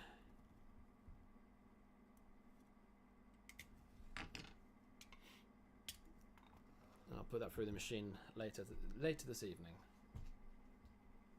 It's easy to miss that people you subscribe to are streaming. I definitely think there would be more people interested in watching these kind of streams if they're reminded that you're streaming. Very, very true. I've also got to remember that this channel has been dormant for about 1.5 years now. So I've got to basically not start fresh, but obviously I need to kind of pick up momentum with the channel again, which will mean a lot of live streams, YouTube shorts, and main channel videos. Because yeah, a year and a half without anything going on the channel is gonna take a hit. But give it time, and people will be aware that we are doing things here, and we'll see where it takes us. Okay, give me 1 second. I'm gonna put this aside because I cannot do anything with this now. I'm also gonna have a quick break. I'll be back in a little bit, and I'll see what we'll do next. It's probably gonna be the Seiko. I'll take a little look at it. Spend about half an hour, maybe 40 minutes. It's now 20 to 10, so I will have a little look. I'll actually go and get it. Let's put this aside. Let's put it at the back. There we go.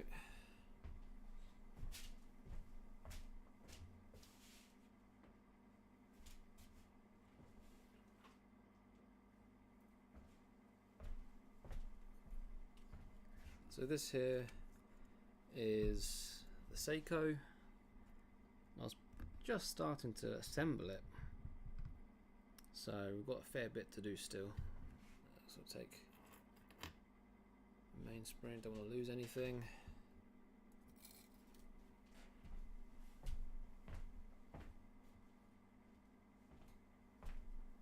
And this is the mainspring for the Seiko. I'm not sure how this mainspring goes back in. I'll need to think on that. But give me 5-10 minutes. 5 minutes. I'll try to be quick. Quick little break, and we'll get back to it. Actually, once again,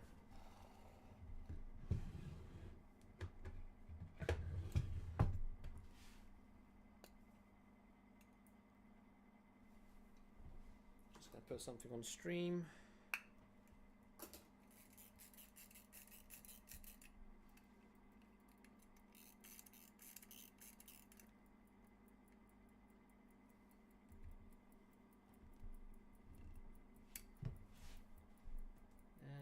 Zoom cam.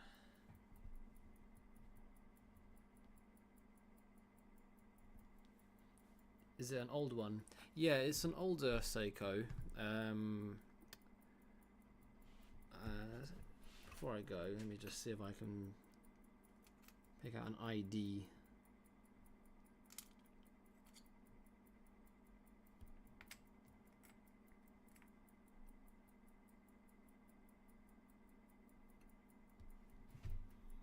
I mean, there's the rotor. It had some ID on it. Can't really read it. Well, on the rotor, it has 7S2 6C. It is a vintage, but I'm not too familiar with Seiko. I've only worked on a few here and there, so my knowledge is not up to scratch. Alright, I'll be back in a few minutes.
Okay, so I'm back. And yeah, going back to kind of talking about the channel being dormant and I guess plans for the channel, because the plan will be to now do a lot more live streaming, and with the live streams I can also make hopefully a lot of shorts, YouTube shorts.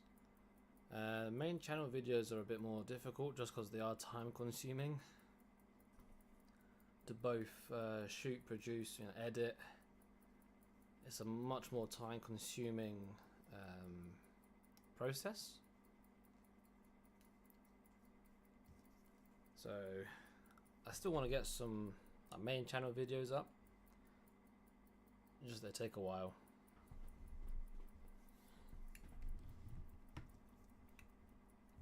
When compared to, say, a YouTube short or live streaming where I can just go live.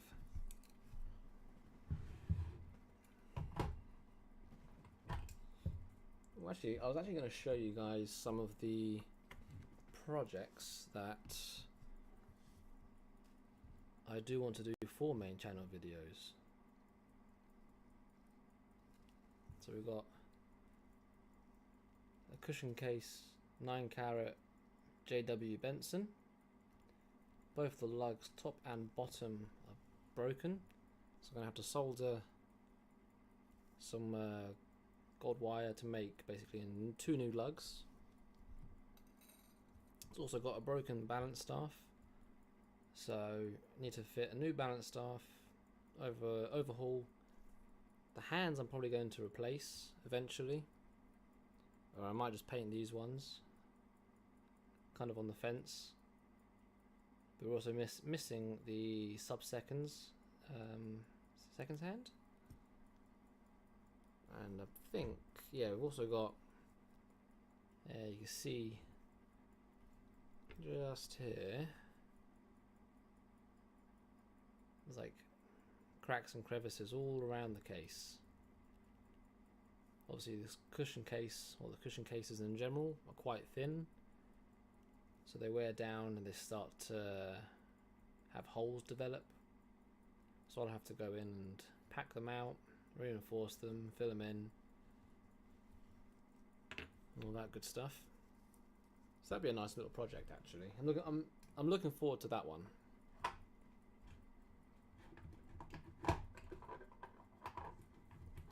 Also got the light is so blinding. Got a gold Amiga, another vintage one. This one will likely need to have dial restoration. It's missing a bunch of the batten dots. The dial is marked and scratched. As you can see, the hand got bent, the glass is missing, and it's just scarred the dial all over. The case back is also, it did have writing on there, but you can see it's very worn. So I'm probably going to have to put a whole new plate, like a gold plate, a sheet of gold to kind of reinforce the case back. I'll solder that in place because it's so thin. So that's the second watch. And one that you've already seen because I've shown it whilst I'm out is the Waltham pocket watch, which is ticking nicely. The dial's nice and clean, very little in terms of scratches or damage to the dial. So considering its age, the dial is actually really nice. Hands are good, case is nice, it's ticking. Probably just going to need an overhaul, maybe a new mainspring. That should come out nice. And if I put it right up to the mic,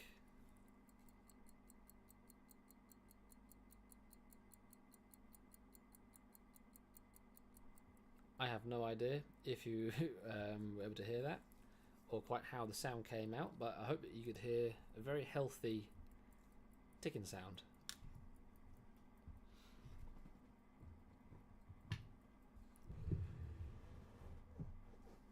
Okay. Now I'm not sure how far I got into this Seiko build. Doesn't look like I got very far at all.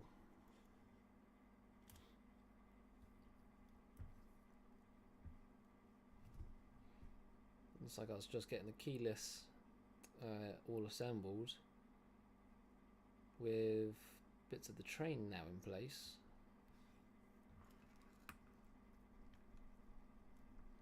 Kind of got to give myself a little refresher here. How far did I get?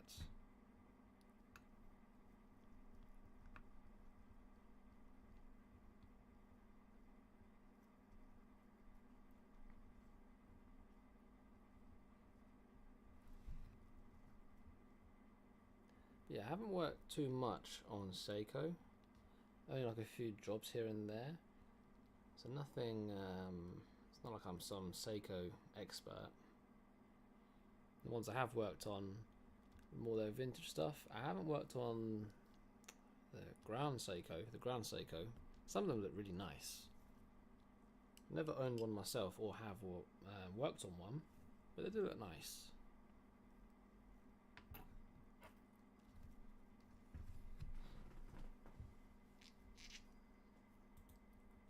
Oh, camera's turned off. Gonna pull you back into the big camera.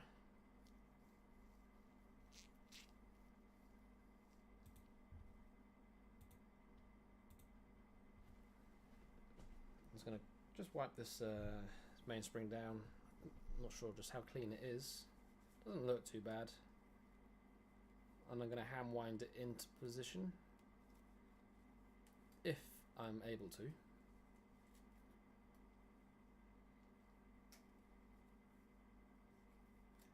There's every chance I struggle with this, trying to get this into position because it's an interesting setup.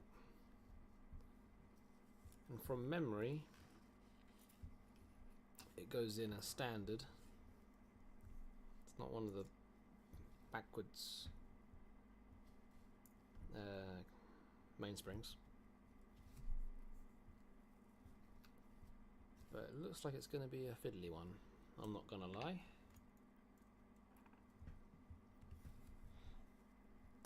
So I'm just going to grease the walls, and I'll also put a little bit around the base. Let's bring you back into close-up camera. Just going to bring you just this way, just a tiny bit.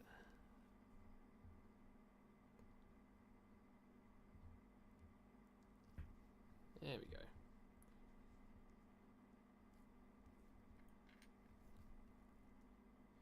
I can't remember the reference for this grease. I will have to find out and get back to you. But it's none of the ones I have previously mentioned. This one's a thick red grease. I cannot remember the reference for it though.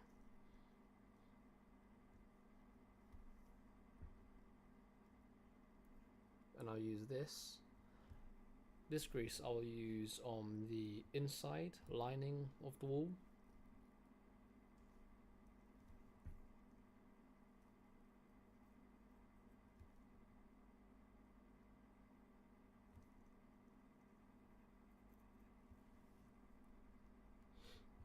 There we go. So all the way around, nice layer of grease.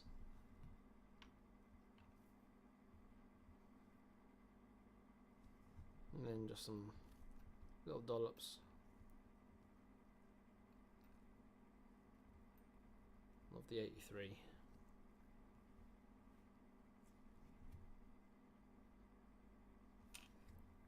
And now to figure out how I put this mainspring in.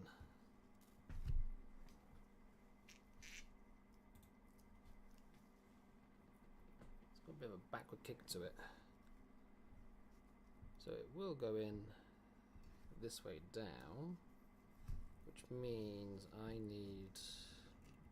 Okay, yes.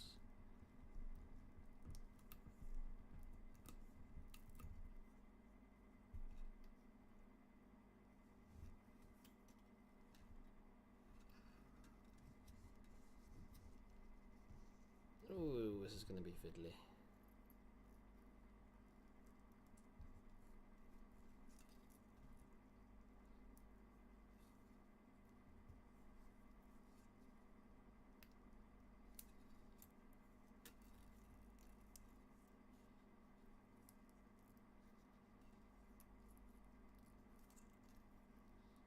It's always the first coil that's the trouble.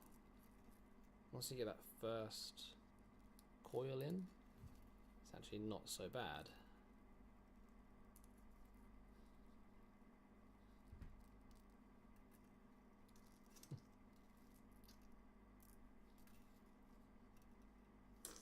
It looks like... Why aren't you going down?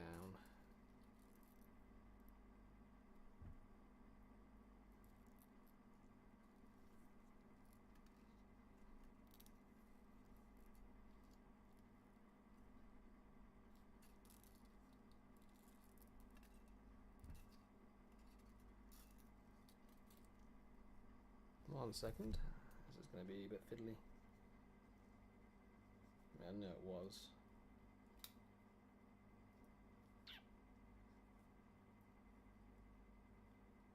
First attempt, fail.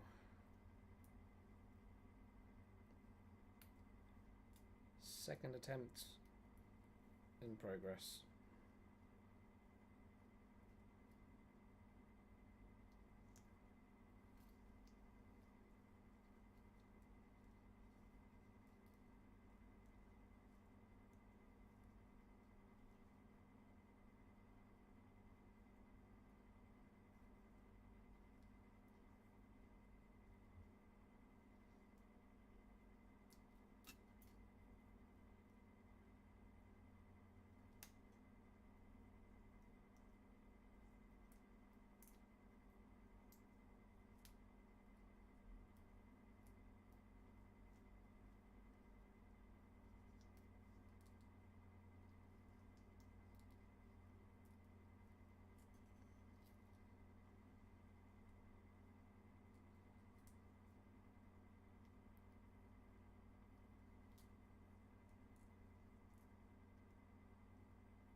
This one's very fiddly.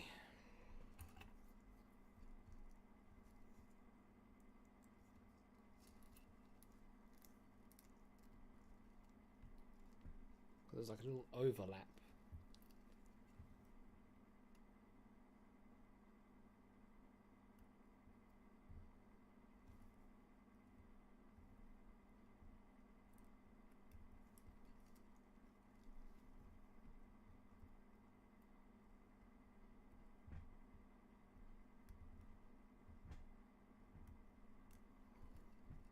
Whoa, my thumb's now getting tired.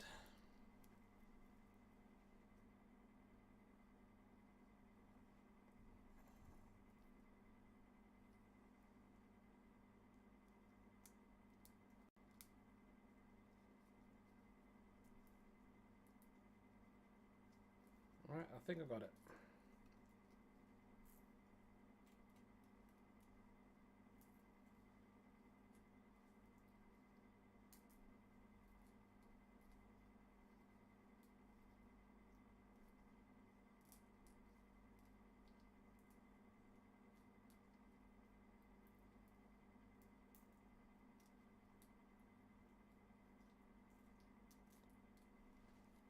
Okay.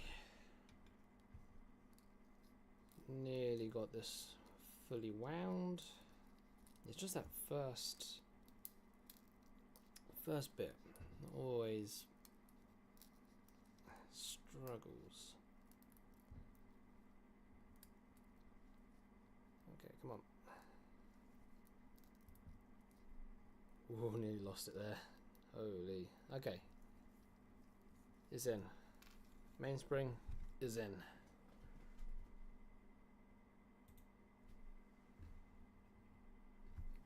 My fingers and thumbs are now a little bit sore. They're a bit tender after that one. But a success. Next, I'll get the barrel arbor in. For that I need my barrel closing tool.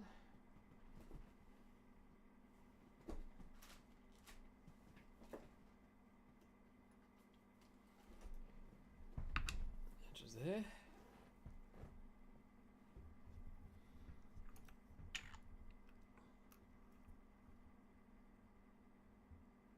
So let's get the barrel arbor, grease up the pivots, or what's going to be engaging with the barrel before we fit it.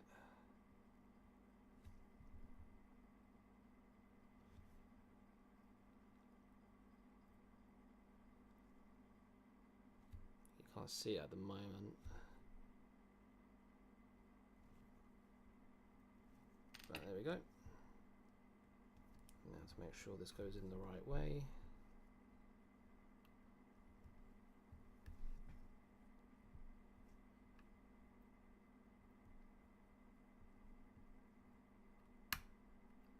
And there we go. That was the barrel arbor clicking into place.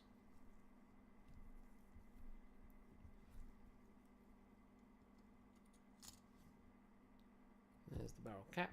I'm going to grease a few spots before putting it into place as well.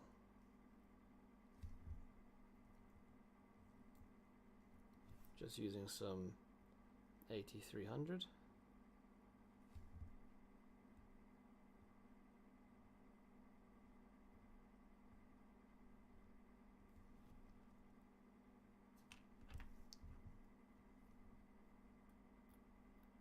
And you should be able to hear the cap click into place.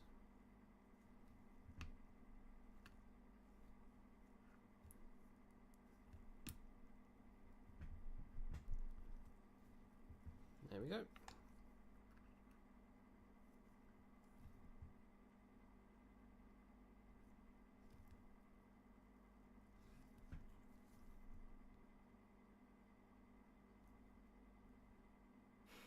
Okay.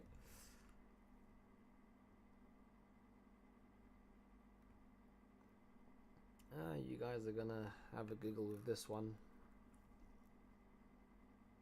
I believe I have just wound the mainspring the wrong way. And that's how you know I'm getting tired. It happens to all of us. Put something in the wrong way, upside down. It happens.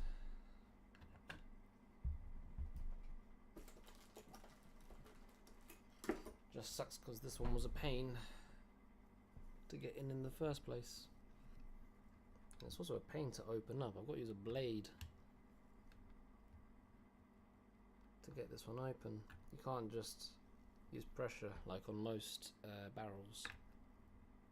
So all you'll do that way is just bend it and it won't pop. Try and find the opening.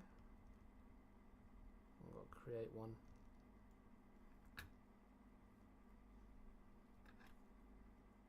So I was using a scalpel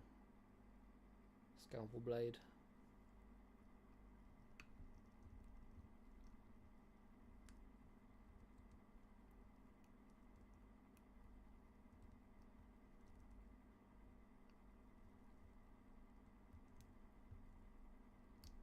There we go.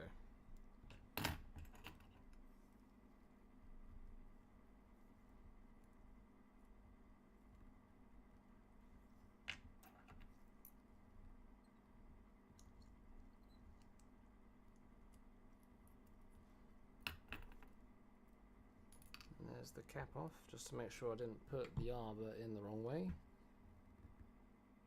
Nope, the arbor is incorrectly. Okay, so I've got to take that out and basically thread the mainspring in the other way.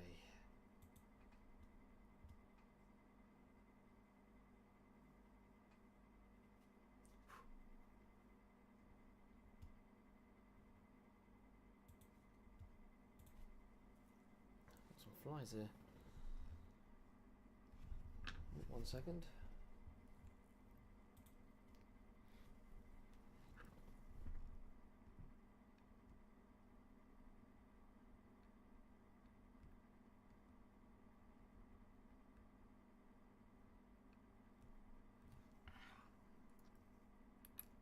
There we go.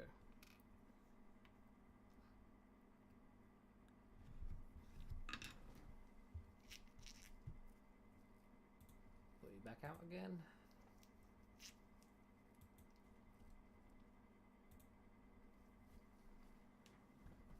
Round 2.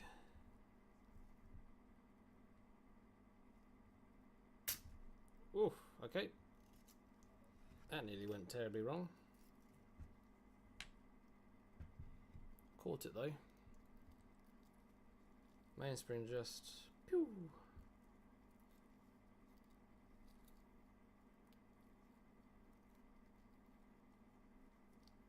No damage, we're all good.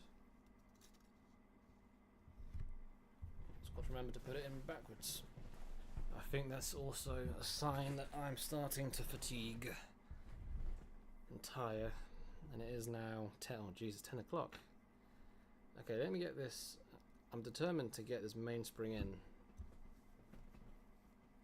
and get this barrel complete. So if I can get that done, and I'll finish it off another time. And now I've got to try and thread this thing in backwards.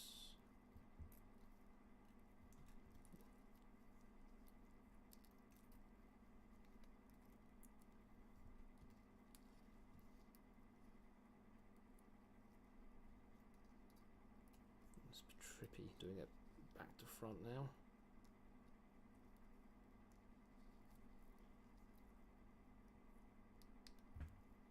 Okay, I think I got it.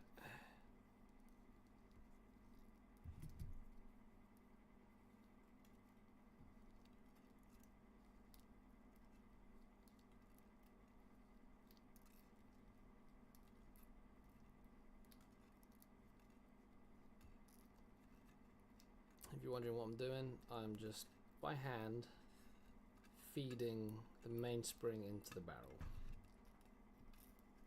I'm doing it very slowly because I'm also doing it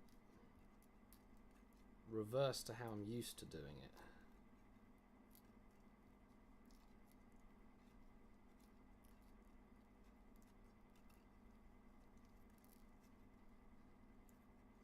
I'm afraid of losing my grip and this just hit me in the face. Which, by the way, has happened. Not in a long time, but it has happened.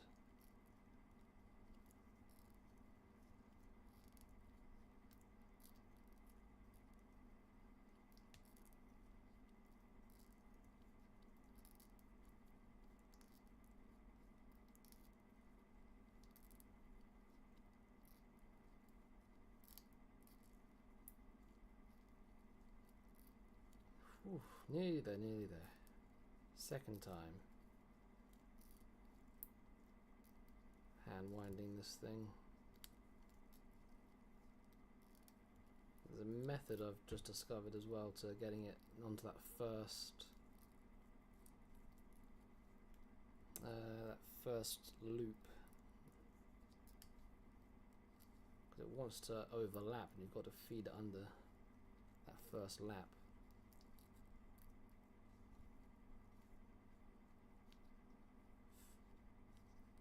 Come on, you. Ooh, okay.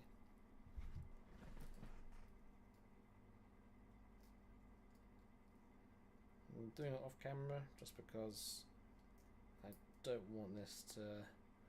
I really don't want this to come out.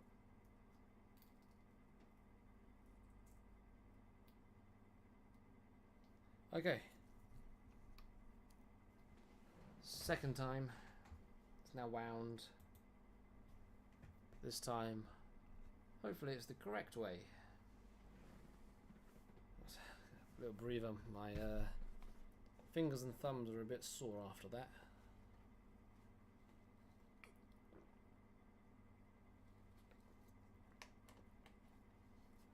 Bit tender.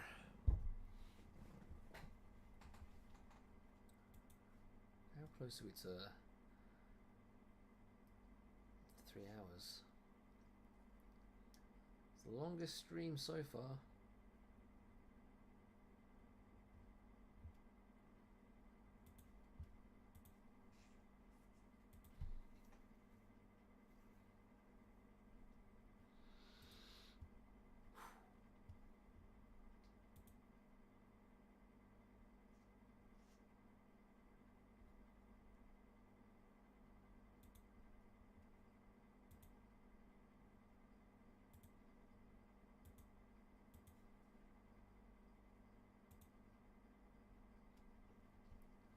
Just start using a hockey helmet. Need some protection from this damn mainspring. Need safety glasses. Need everything.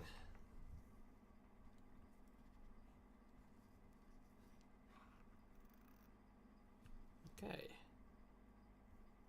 And I've already greased the arbor.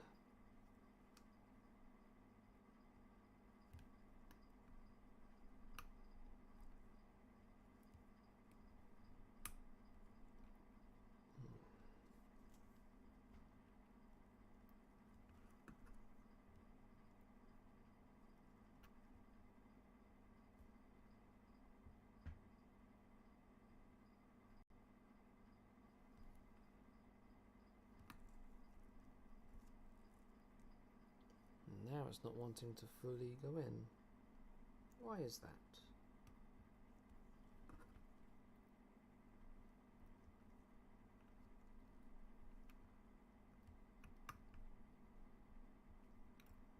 I'll give it a little wiggle.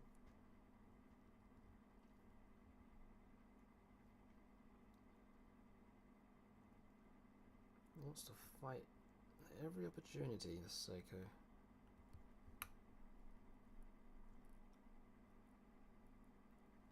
Just want it to cooperate.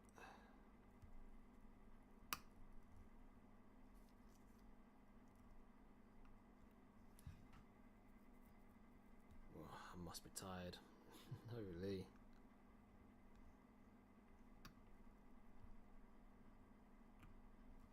I'm just going to hold down with my finger and see if I can thread it round.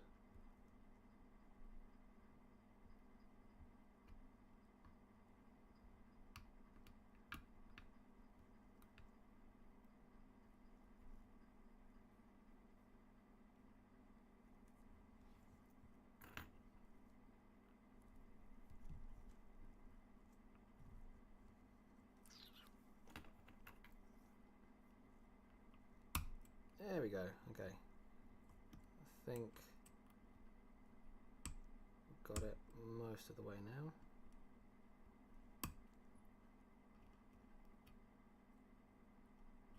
As I thought I did.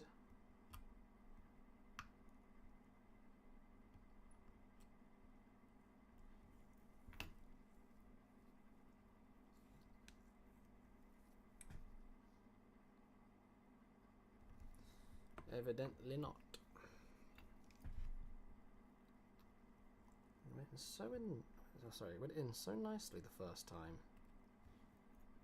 Sadly, it was the wrong way. Maybe I'll give it a little twist.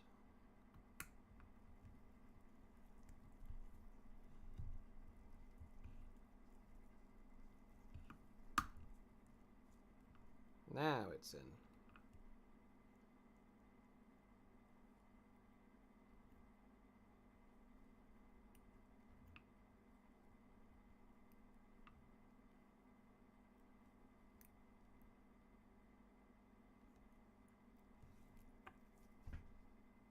Okay, there we go. Sorry about that. That took a bit longer than I was anticipating. Do you only wind them by hand, or do you have any mainspring winders? I haven't got any mainspring winders here at the moment, though I do typically use them when at work. I haven't got any issue with winding them when they're this kind of size, like a gent size barrel. Usually don't have an issue winding them by hand. Got a fly just going around. But usually for smaller calibers and like ladies, I would opt to use mainspring winders just because they can get so fiddly and more difficult. And obviously when you're using finger cots as well, I do find that they can catch as you're actually trying to wind them. They can get in the way. But yeah, for gents this kind of size, I don't have an issue doing it by hand. Smaller calibers, I would opt for mainspring winders. I know somebody at work who only winds by hand. Doesn't really matter the size or caliber. I think he's crazy. But that's how he does it.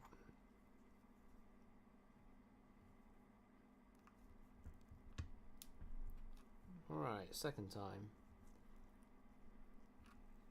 Getting this on.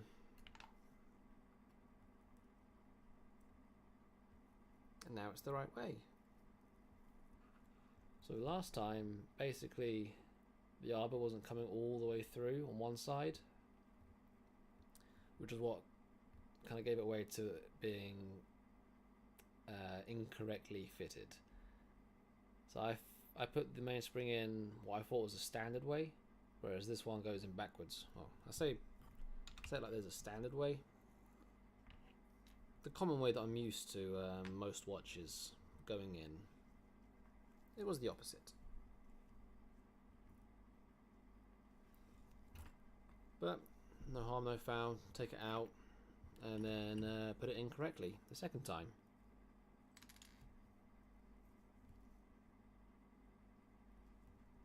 So it's going to grease up where the barrel arbor will fit. And then this I have partially assembled already, so we don't have to worry about the train. I read somewhere that I read somewhere it could damage it, but I guess that's assuring then. Yeah, I mean, there's always a risk when you're doing it by hand. Yes, there's always a risk that things can go wrong. Obviously, when you work on something so small, it doesn't take much for something to go wrong. I would say yes, it is safer to do it with the mainspring winders. But even with the mainspring winders, there are some variations of mainspring where you've got to be really careful, because something I learned was at the end of some mainsprings there's like a catch, and when you get to a certain point at the end of winding it within the mainspring winder, it can basically catch onto the winder itself and not go inside and just shear off the end of the spring. So you gotta be careful. Either way, you gotta be careful. I find that mostly with the vintage ones.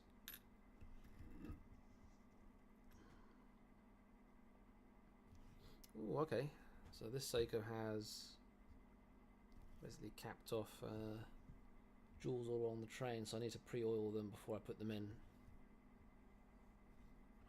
Yeah, what I'll do, I'll try and get this thing ticking, the Seiko ticking, and I'm going to call it a night at that point, because my brain is starting to misfire, so to speak. But I should have enough brain power to get this thing going.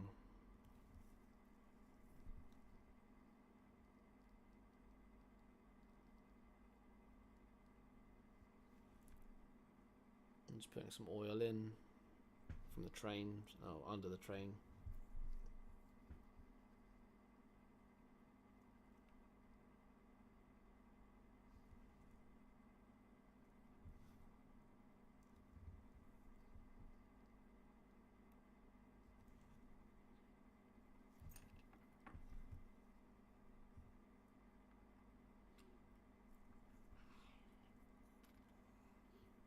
I don't believe there's anything else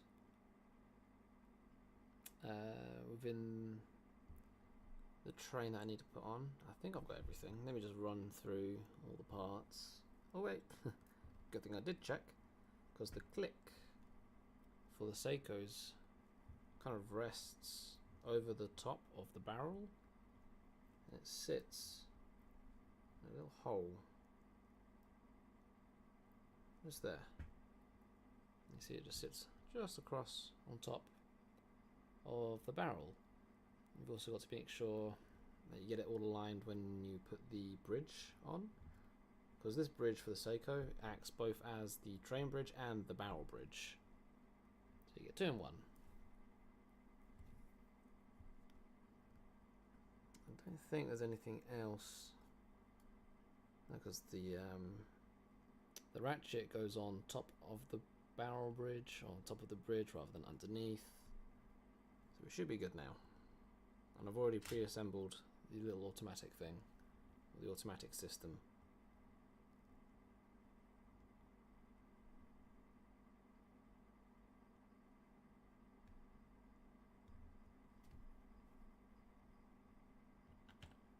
Right. Let's see how long this takes me to get everything in position, done correctly.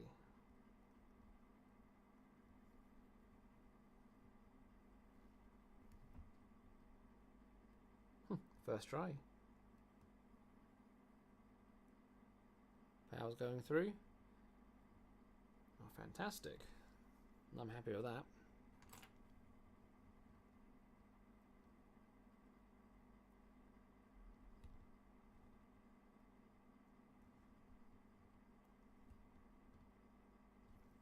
Let me screw that down quickly.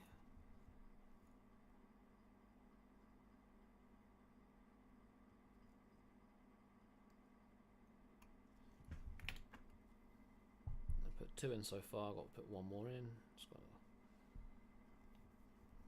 find one.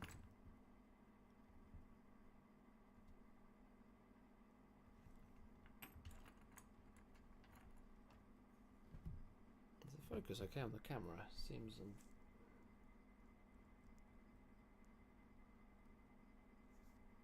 there you go. I think the focus was a little bit off.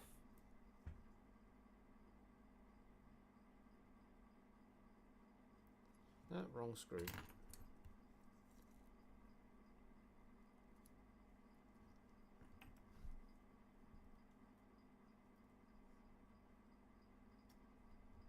Maybe using the wrong screws here, like a numpty.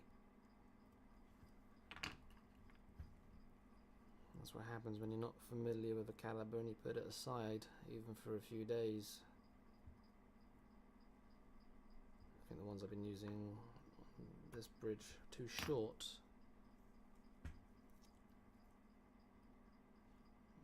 Just take them out and replace them. Much longer threaded ones.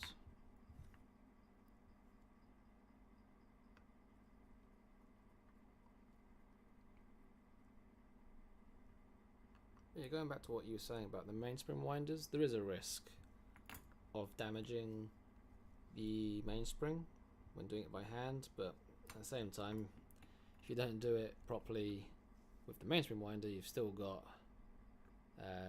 the risk of damaging it, even with the winders.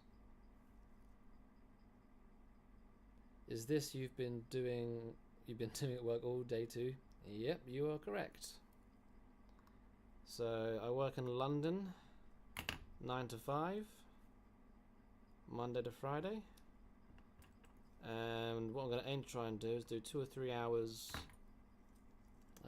after work from anywhere from like 7, 8 until 10. So we started today about 7:40, 7:50 I think, and we're now coming up to nearly 10:30. So we're pushing the 3-hour mark, and I've been watchmaking I guess for about 11 hours. And you can probably start to see even little minor slips now happening. Just my brain is, yeah.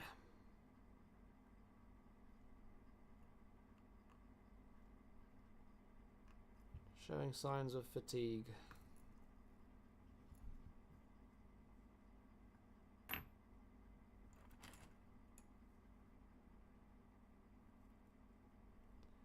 But typically when I'm in London, I typically work on Rolexes, so it's mostly 3135s, 2135s. I've been seeing a few more 32s, the vintage 15s. Occasionally I see like the 1020s and the 30s, or 3035s. But it's typically a variation of those calibers. I've done a few Daytonas now, which have been pretty nice. But yeah, that's what I do. And then I come here and I do more watches. There's just so much to do.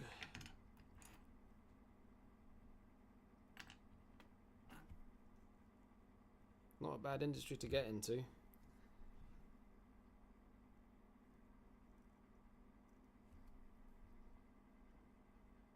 There isn't enough watchmakers for the amount of watches that need working on.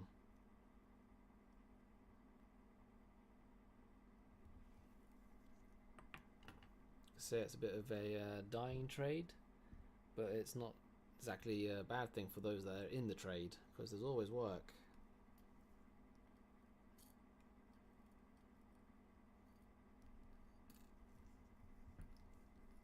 Too much work.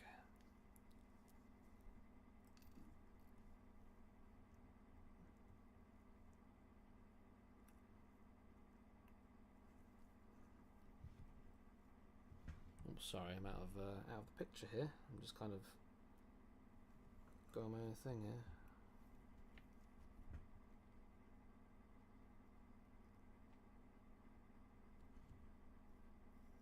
So that's the ratchet.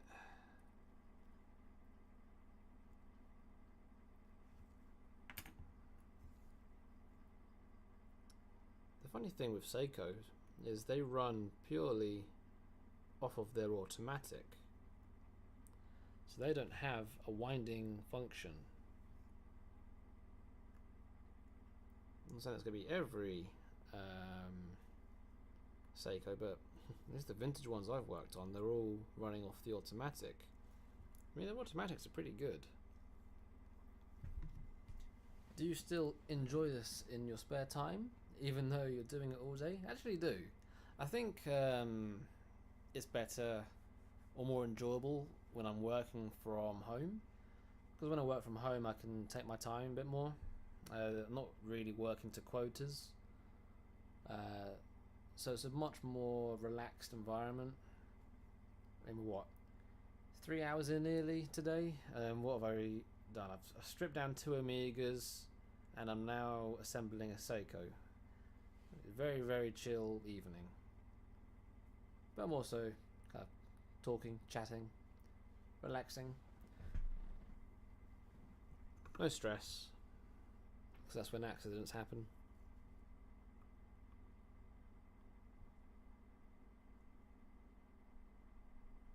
Might go for a little walk after this, stretch my legs, and then off to bed. Rinse and repeat tomorrow.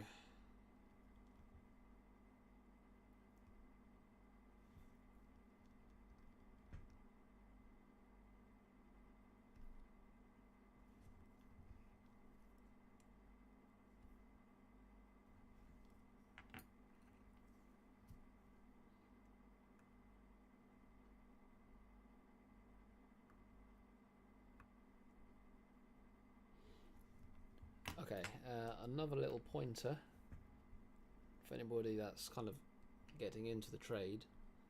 This screw here, you'll see it has 2 additional lines. That's a reversing thread.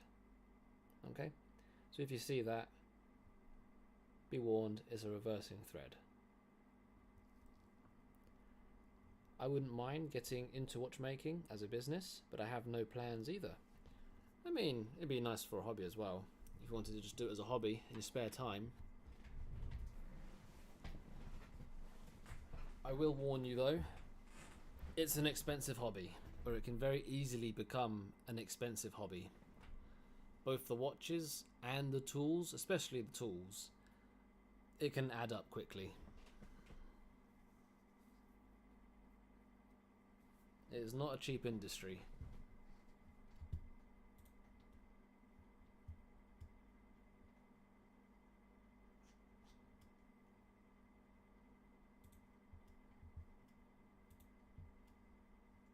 Yeah, it can get very pricey. So pre-warning. Alright, I oiled the jewels from the train as I put the bridge on, so now I'm just going to do it from the back side and just oil everything here.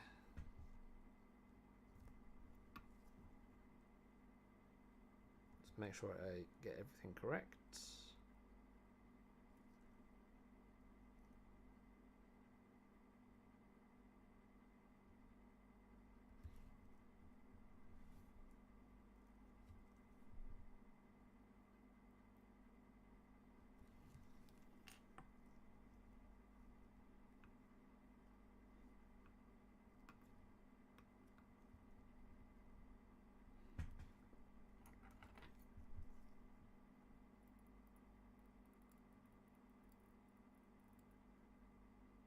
Yeah, power is going through the train nicely.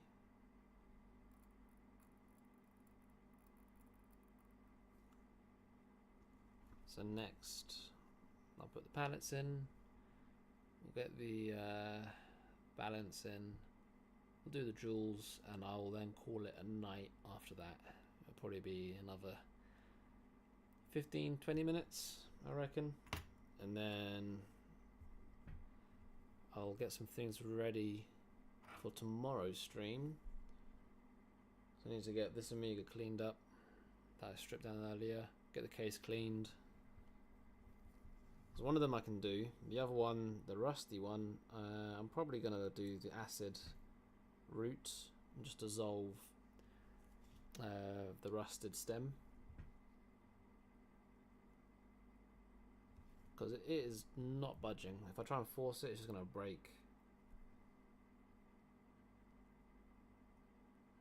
So I'm limited on options there.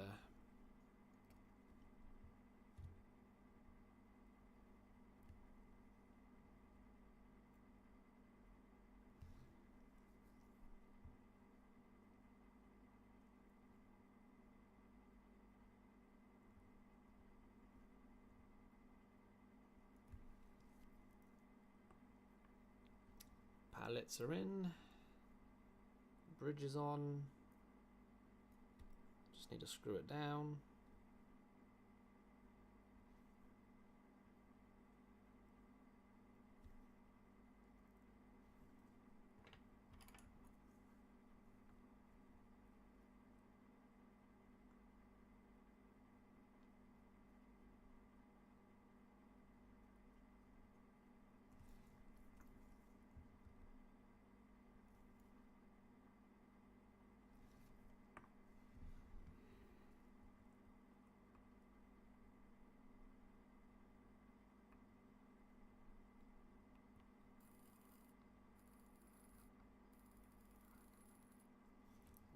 I'm winding it from the ratchet with my screwdriver because there isn't a winding function with the crown, and obviously the automatic isn't fully set up because there's no rotor weight on, so I've just got to wind it straight from the ratchet wheel. Pallets go over nicely.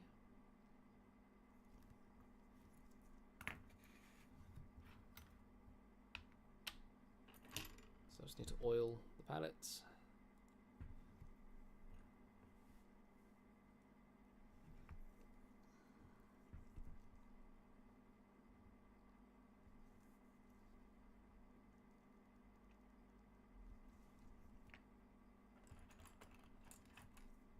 But yeah, so it's a far more relaxed vibe working from home. There's no stress. All chill. Not like London.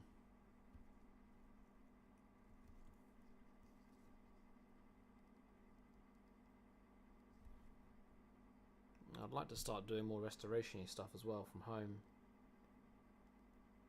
Try and develop my skills a bit more.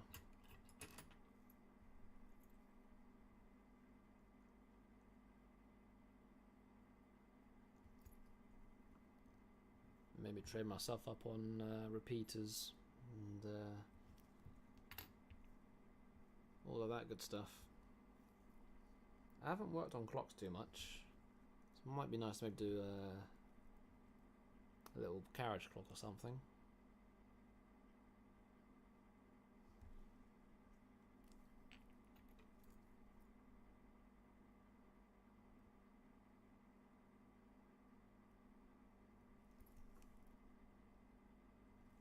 That'll do. Should be enough oil.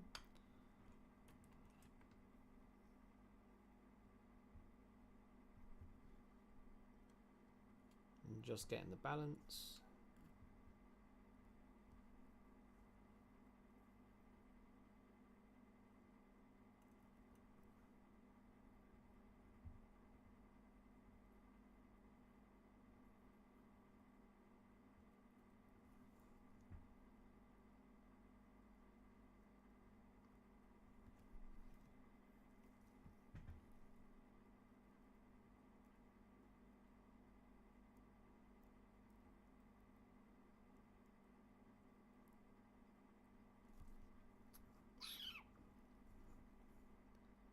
Pivot isn't going in.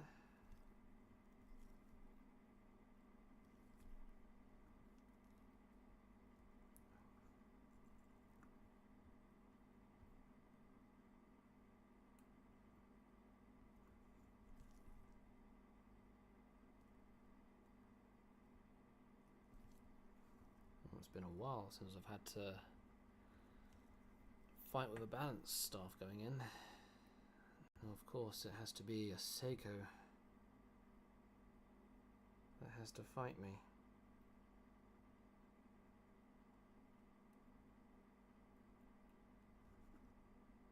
Are you in? Are you good?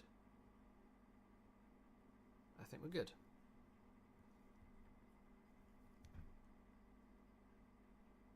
Looks like that went in.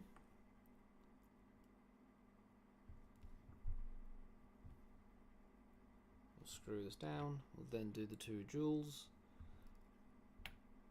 Ooh, screw fell out. Come on. I'm losing brain power.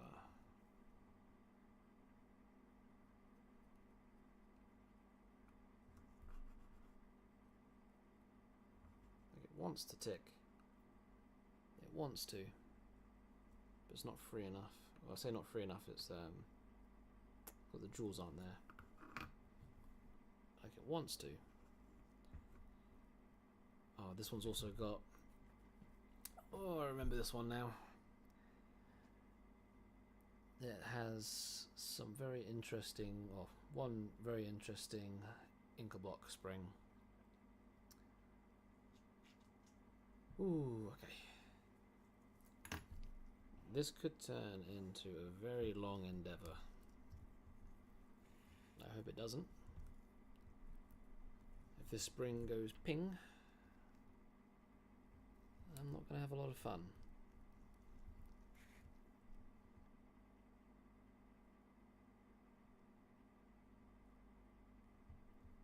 But yeah, going back to what you're saying, watchmaking is a good industry to get into. It's just pricey.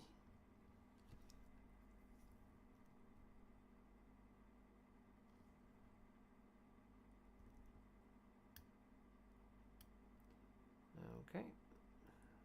One of them is not coming apart. One of them is in bits. Where's the jewel? There she is.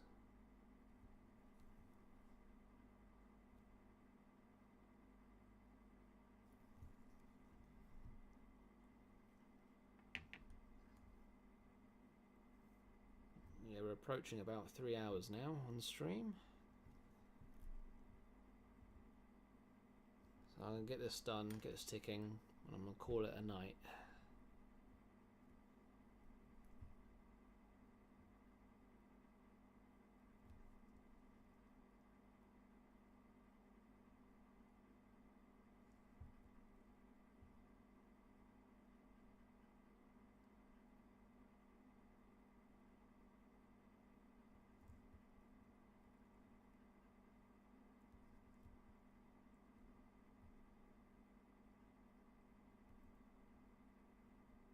Okay, let's go start with this one.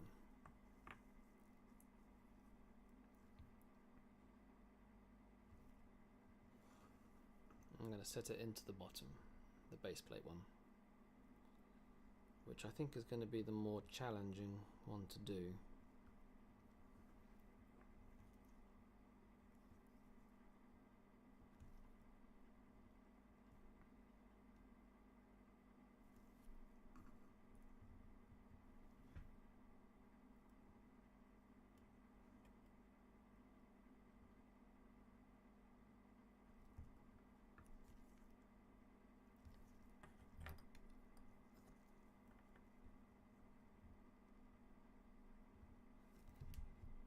So I might be a little bit out of focus here because I need to get two hands in play here and eyeglass up close. So give me 1 second.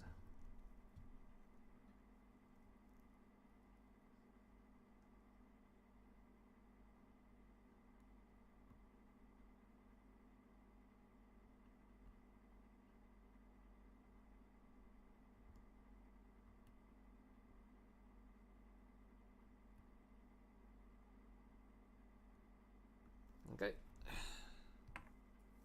Success.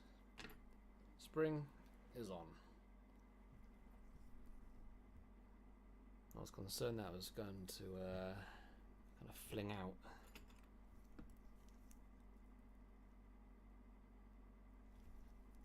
I noticed that, but it's not expensive just starting out. Yeah, getting the basic tools isn't too bad. Getting a basic setup is alright. But then there's tools for everything if you want to get deep into it. Well, yes, exactly that. Exactly that. You'll want there's different tools for Breitling, Rolex, Omega, just for cases. Cartier. Then you've got pressure testing machines, timing machines, lathes, wheel cutters, polishing machine. You can really rack up a big bill just starting out if you wanted to go into the business.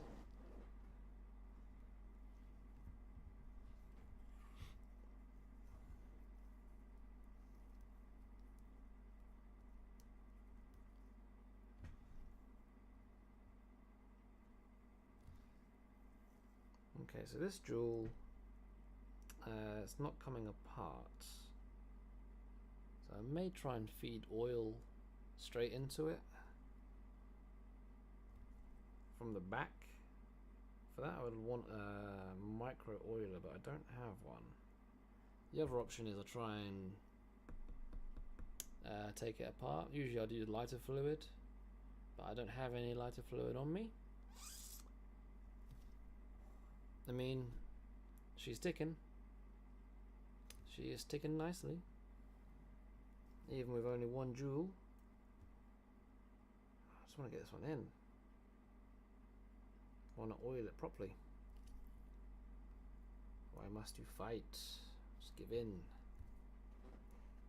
I'm trying to help. Yeah, maybe I'll just try and feed some oil in. getting tools for everything is expensive. The basic setup, like screwdrivers and your basic hand tools, isn't so bad.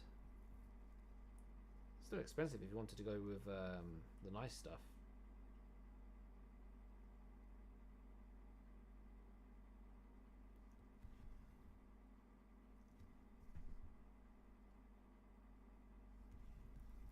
Okay, let's see if that helps.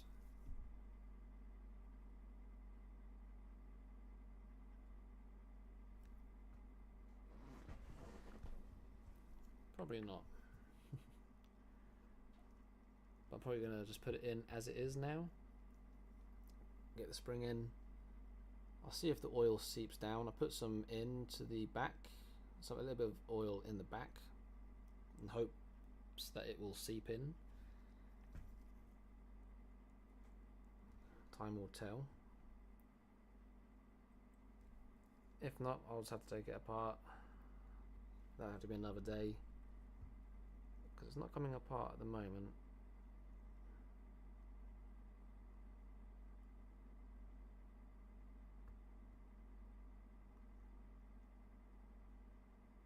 It's a bit late in the day for me to really try and push anything. Just kind of let it go upside down.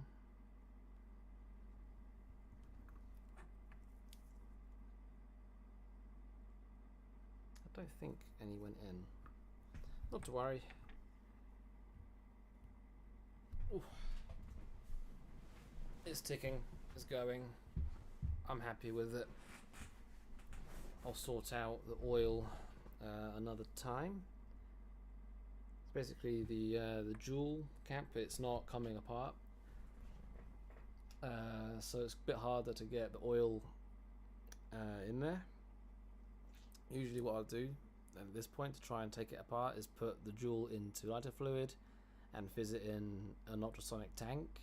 That usually does the trick to take them apart. I don't have my lighter fluid jar here, so I'm kind of stuck with where we're at.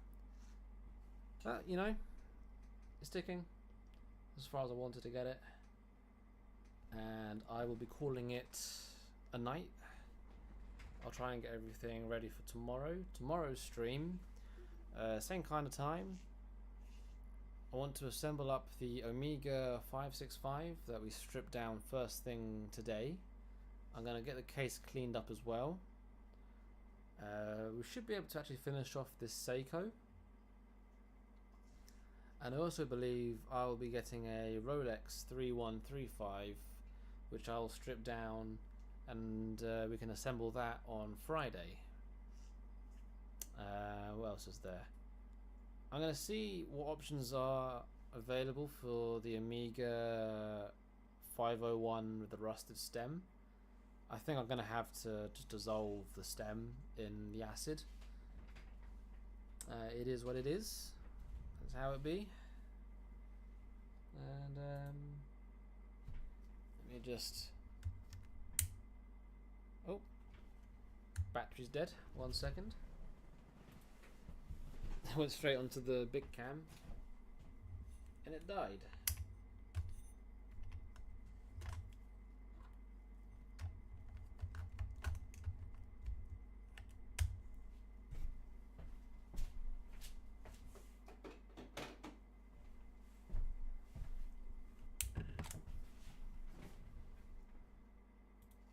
There we go, we're back.